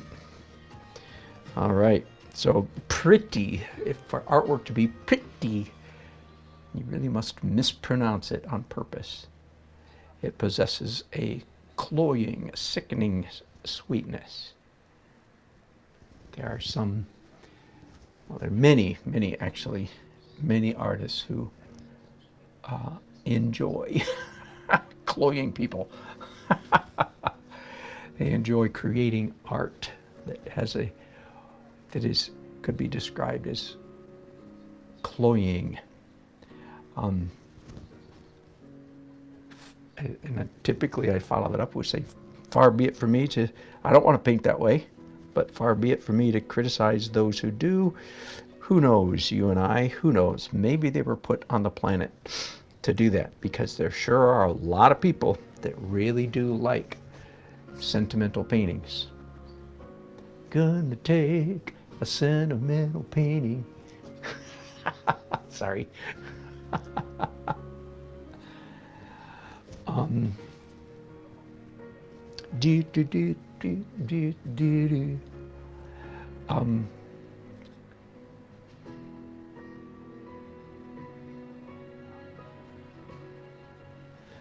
But if you've watched me at all, you've heard me give my little 2 cents worth or 20 cents worth lecture about the best paintings, I think, are those, I have never put it this exact way, so let's try something new. The best paintings are those which do not rely on the subject matter primarily for their emotional, mental impact. It's not primarily the picture, and as I like to mispronounce the word on purpose, it's not primarily the picture. It is in fact the abstraction. And my goodness, well, I was somewhere recently and I stumbled upon what I thought was a really good example of what was it? Forgive me for taking these detours and then not being able to remember. I saw something and said, bingo, that's a great example of this contrast between the illustrative, again, I get this verbiage from Paul Talks, the illustrative element, this is 19th century language, illustrative versus decorative. So illustrative, I would use that same term, the picture is the illustrative, versus the decorative, which I would not use the word decorative because that has come to mean something else, quite negative in my book. I mean, negative is used, people would call my work decorative, by which they mean it's cheap and cheesy and should just be used to frou-frou your house. That's what they would mean. Instead, I should be preaching sermons through my art. That's what good artists do. Again, that's what the establishment would say. And of course, I disagree vehemently, as you can see. So the decorative element compares to what I call the abstract. The abstract. You know what? There's some things happening. It's a good idea to take a break from painting every once in a while. There are some things happening here. I'm glad I paused. I kind of had my head down and was just plowing forward. I'm going to pick you guys up for a second so you can see some of the light, some of the stuff that's happening here. Bear with me. I'm going to give you a little bit of a jerky ride here for a second, but I do want you to see, look at this, even the red, yellow, green, none of which is representational. And then there's a more subtle green up here. Okay, this is why this is, and the purple in here is working well. It's sort of I was thinking, oh yeah, I'm going to cover, I didn't really think this, but if I'm not careful, I'll just mindlessly cover all this up. Because, why? Because there's the photograph, right? And there's no green up there in the photograph. Again, that's bad thinking, right? Anyway, so I'm gonna leave this for a minute. Let's come down here and do something quite different for a few minutes and see where it goes. It's always a good idea, of course, you know, it's good practice to move around on your painting, not get too stuck in any one area of the painting, but instead migrate, move around, move around, move around. Again, that's pretty universal art professor thinking.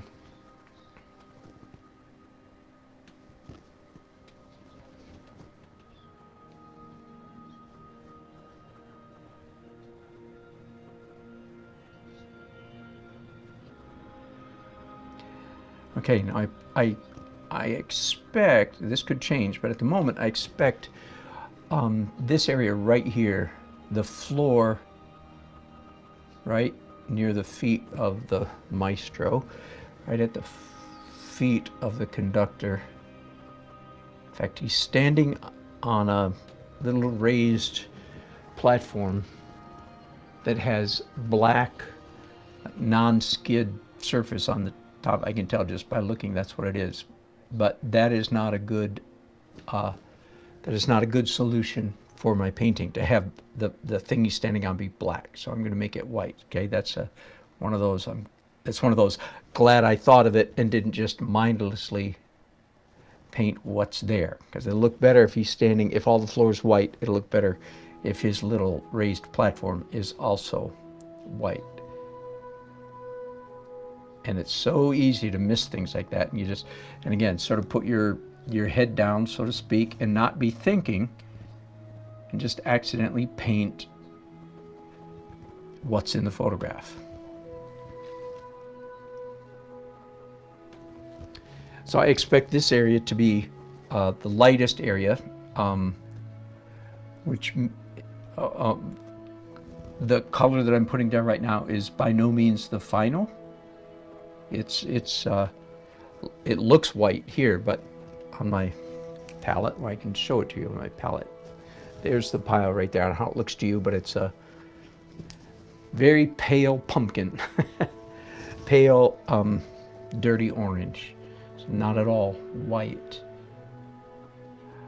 So this is just my first layer. I'll no doubt come back with a lighter, whiter on top of this.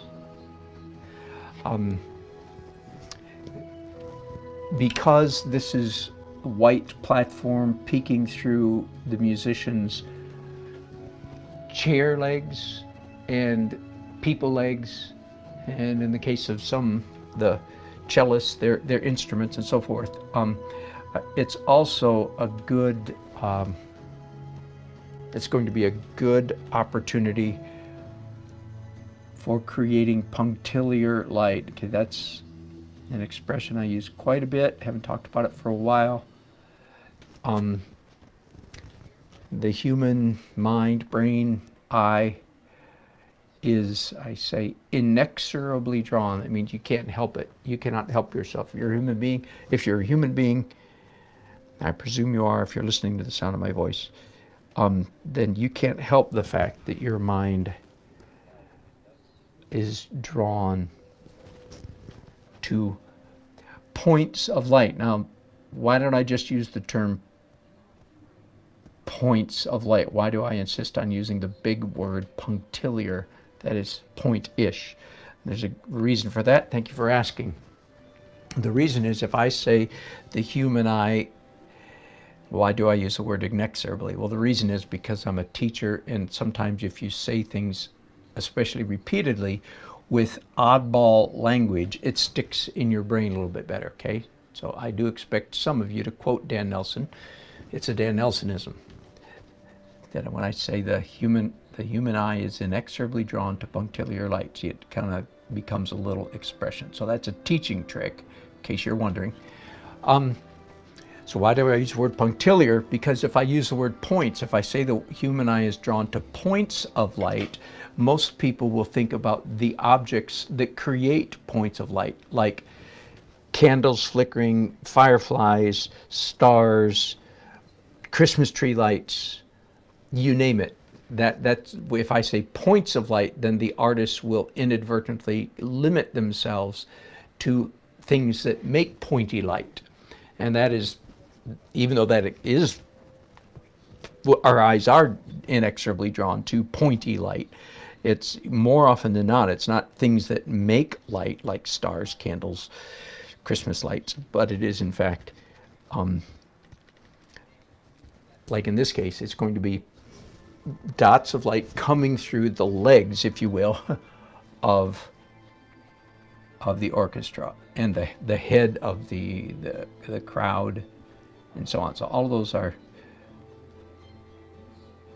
let me tell you where this principle should get played out the most. It comes about, or should come about, in landscape painting all over the place. In fact, what people traditionally call sky holes is punctiliar light. And if you're not aware of this principle, you are probably missing opportunities to make your paintings sing, to make your paintings sparkle, to be more precise, to make your paintings better. Because again, you should, so to speak, never miss an opportunity to infuse, not confuse, infuse your paintings with punctiliar light, okay? Because people like points of light. A classic example is sparkle, sun sparkling on water. A classic example is if there's grass in front of the water, then you put points of light coming through the grass. That's punctiliar light. Right, so this is going to help really draw the eye to the real focal point, which is the conductor down here.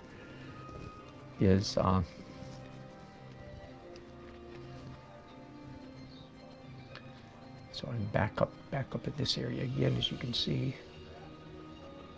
But I do want to be careful not to.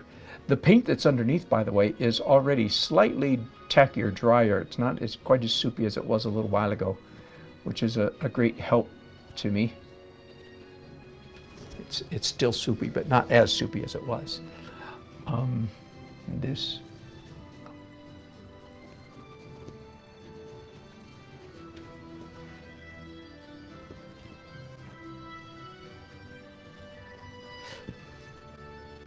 I don't know if you heard me say a while ago that I'm intentionally inventing play of light that is not reflected in the photograph at all. And that is, I'm going to have a shaft of light, not like a spotlight. It's not going to be that precise, but just a general glow at an angle. The angle is very important. Would not be the same if it came straight down or anything else. It'll be at an angle.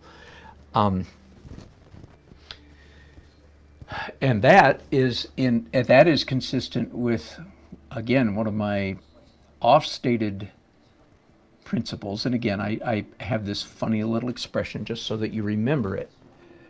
And some of you've responded appropriately and laughed and said you've taken the oath. The oath. So I tell you, and this applies when you're painting, in particular, whenever you're painting a flat architecture, the outside of a building, the side of a house, although it would apply to anything else, still life, but in this case, it's the inside of a building. I'm painting a flat surface, right? There's the photograph again, dreadfully, boringly flat. All right, so here's what I ask my students to do. Raise up your right hand, put your left hand on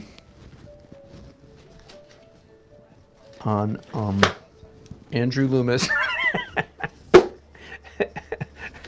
kidding. Put your left hand on your palate and say, I do solemnly swear. And I don't know why suddenly you're from Massachusetts with the word swear, but I do solemnly swear that I will never again paint a flat surface flat. Well, what that means is anytime you've got a flat surface, you will in fact create light shadow, typically at an angle, across that flat surface. That's exactly what you see me doing in this painting, right? Once again, photograph, this wall back here, this is flat, that's flat. I mean, it's got details in it, but it's flat. This is flat, that, right? All planes, P-L-A-N-E, all planes. And you can already see it beginning to happen in my painting. It's like, oh my goodness, I'm going from light to dark, and especially there's going to be this angle. So that's all. I know I'm repeating myself again. For you regulars, you're going, I've heard this so many times. I know. Why on earth you keep coming back, I don't know. But thank you for doing it. I enjoy your company.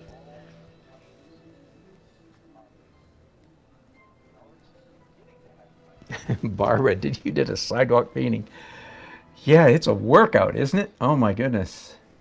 I actually have, as you might imagine with my talk about equipment, I went to some lengths to developing or designing, inventing devices to spare my back in fact, it was essentially a sling that I would lay it down upon, face down, and I was face down on a swing or a sling that held my body up so that I could paint all those many hours.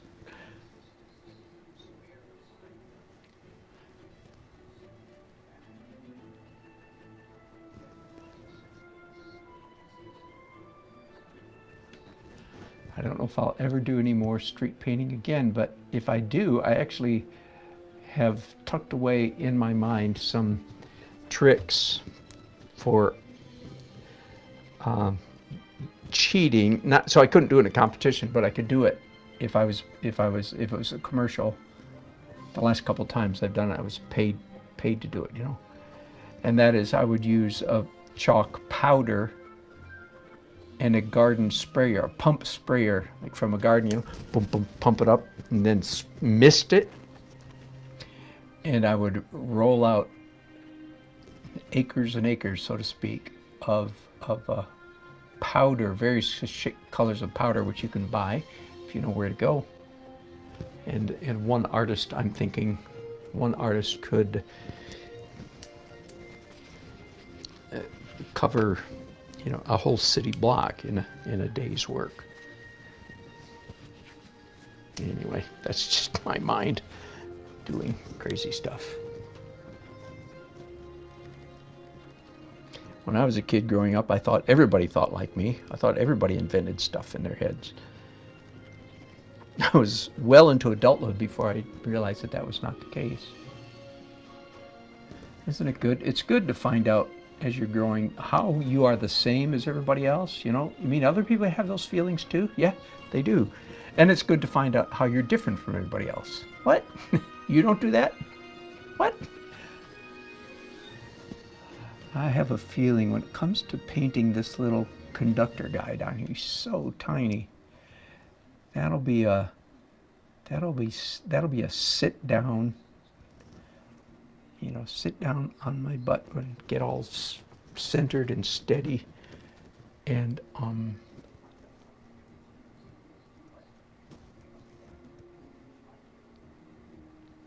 do some really tiny bit of finicky detail. So I would like to show his hand right there, but man, because I'm miles from that kind of detail at the moment.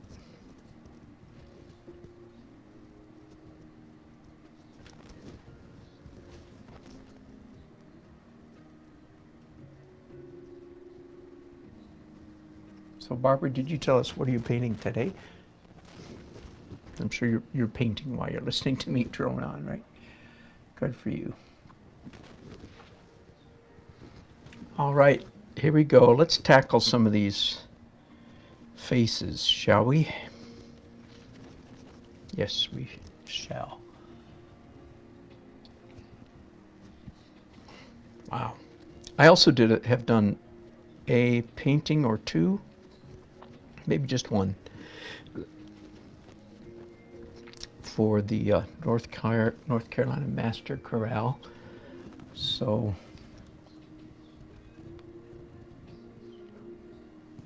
I've attended their rehearsals and their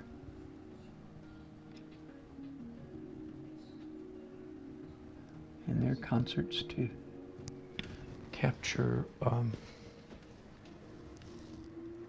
symphony.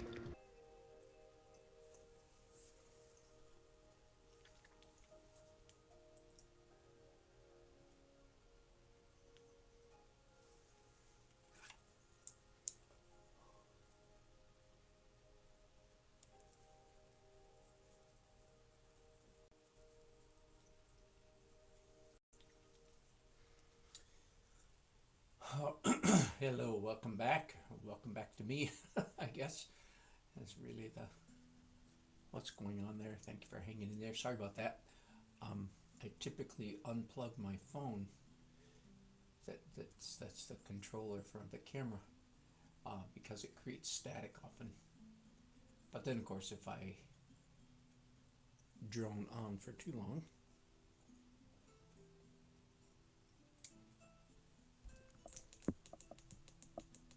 let's see if I'm getting any sound here.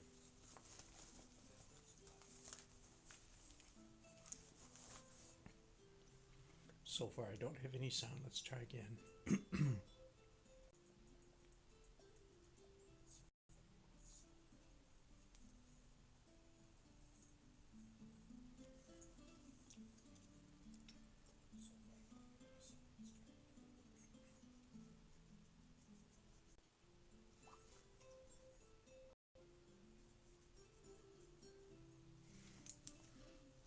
Okay, bear with me just a minute. Trying to get a monitor going here. Don't have any sound at the moment, but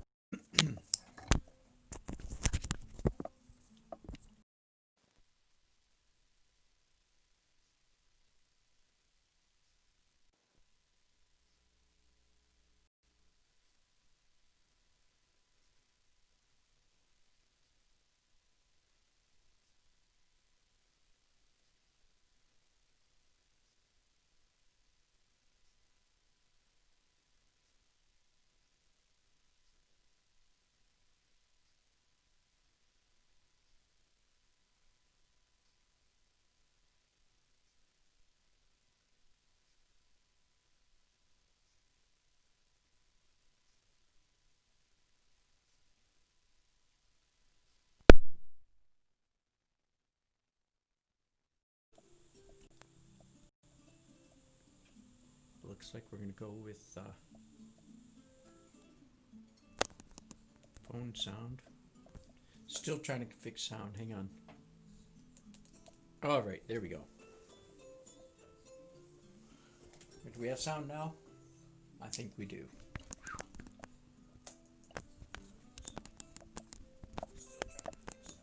All right.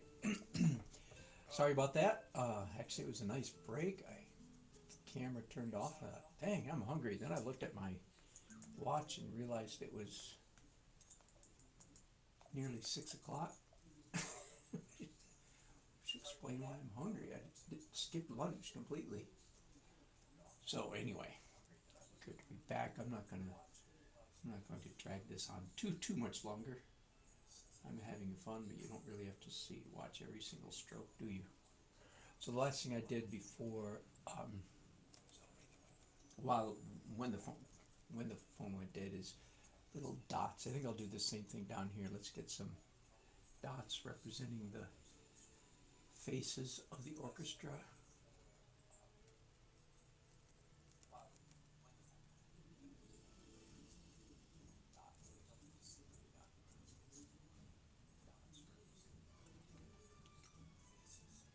Here's a little trick when you're doing a crowd of people. Number one, you want, as an artist, you want a variety of color. because you don't want the same. And then the practice, as you know, the thing I practice all the time is put down a color and then come back and do a slightly lighter color on top of that. So that accomplishes two things at the same time. It gives us racial diversity and artistic diversity. Artistic, light on top of dark at the same time. So I rarely have to worry or think too hard about racial diversity because it happens automatically because of the way that I paint crowds of people. Now, up here in the choir, the people are all holding folders with music, and the white edge of the music is showing. And I'm just looking. The only palette knife, somehow I've misplaced one of my palette knives up here.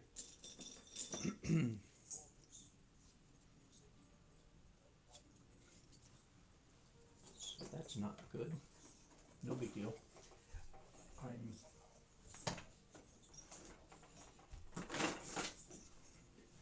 just found a popsicle stick here in my stash of palette knives. So here's what I'm doing without you watching at the moment.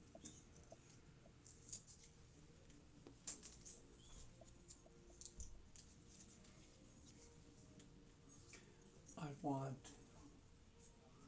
even that's too big.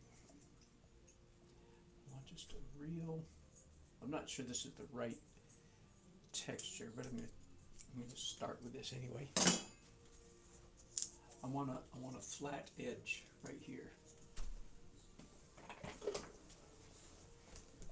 And the popsicle stick is rounded a little bit this way, which I think will serve me well.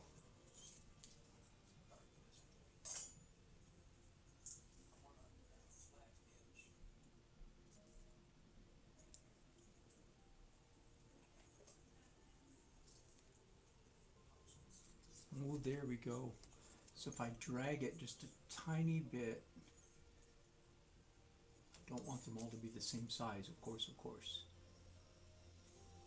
But honestly, when I look at the photograph, this V shape, you know what? A mall stick would be a good idea right now. So I'm going to use a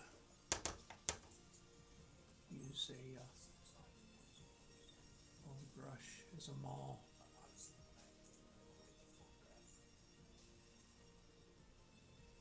And other than the shapes of people's heads, this is the second most prominent. Maybe I should just scratch. Ooh, that's good too. And the wood is just perfect for scratching. Not too sharp, not too dull.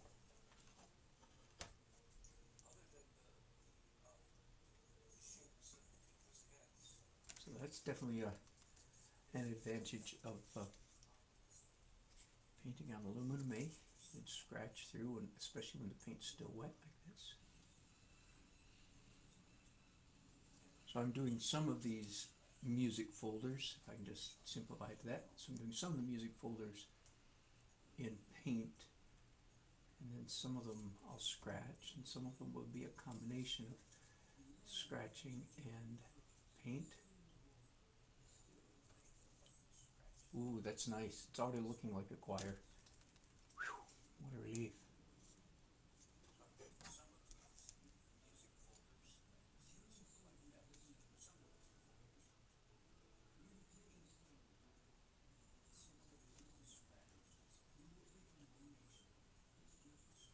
Then the third most prominent mark up here among the choir is evidently they're all wearing tuxes. No, the women.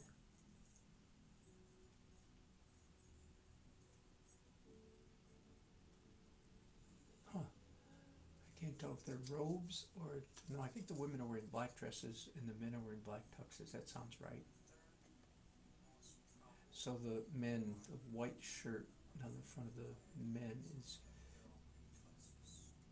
the next most prominent element in this mass of choir.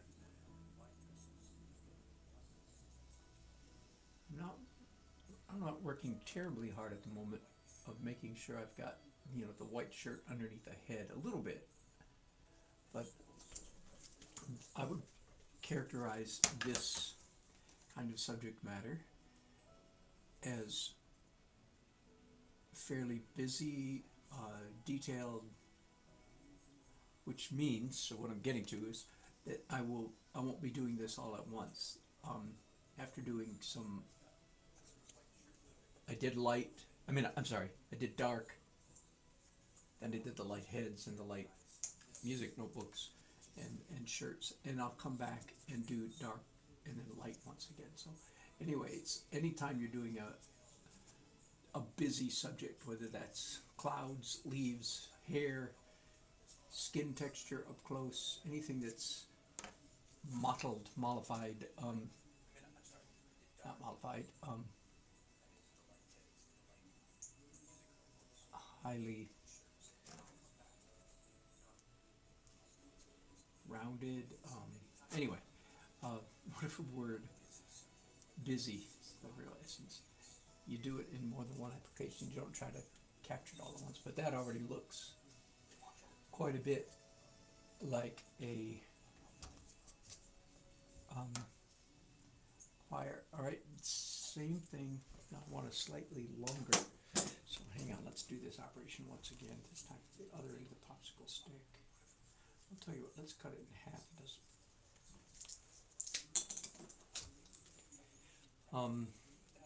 One of the ubiquitous, one of the dominant visual elements, of course, in a violin section is, of course, the bows, the violinist's bows, going up at an angle, and of course, being a good violin section,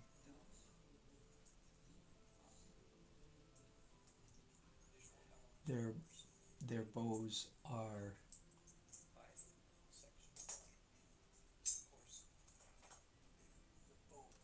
in the same position essentially. Everybody's they're playing the same notes, or in the case of second and third violin, they're playing harmony, but they're all in the same bowing pattern. I don't know if you know that or not, but you know, they're not all just playing their own thing. They're all playing bowing at the same time. Hey, sweetie. Hello. Oh, wow, cool.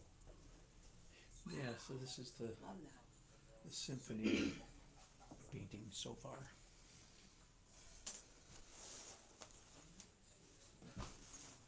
How are you? I'm good. I need to talk to you. Are you broadcasting? I am. Okay. Okay. All right, this would be a good place for me to end. Friends, I've been broadcasting for a long time, and my wife just got home and said she needs to talk to me, so I'm sure that's true. Let me expand out here just for a second, just long enough to say thanks for watching today. Appreciate it. Thanks for watching later if you do that.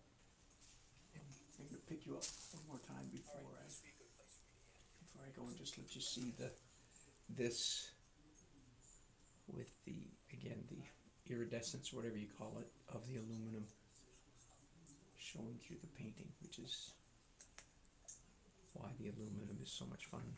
I really like the green stuff that's happening up there in the upper left-hand corner.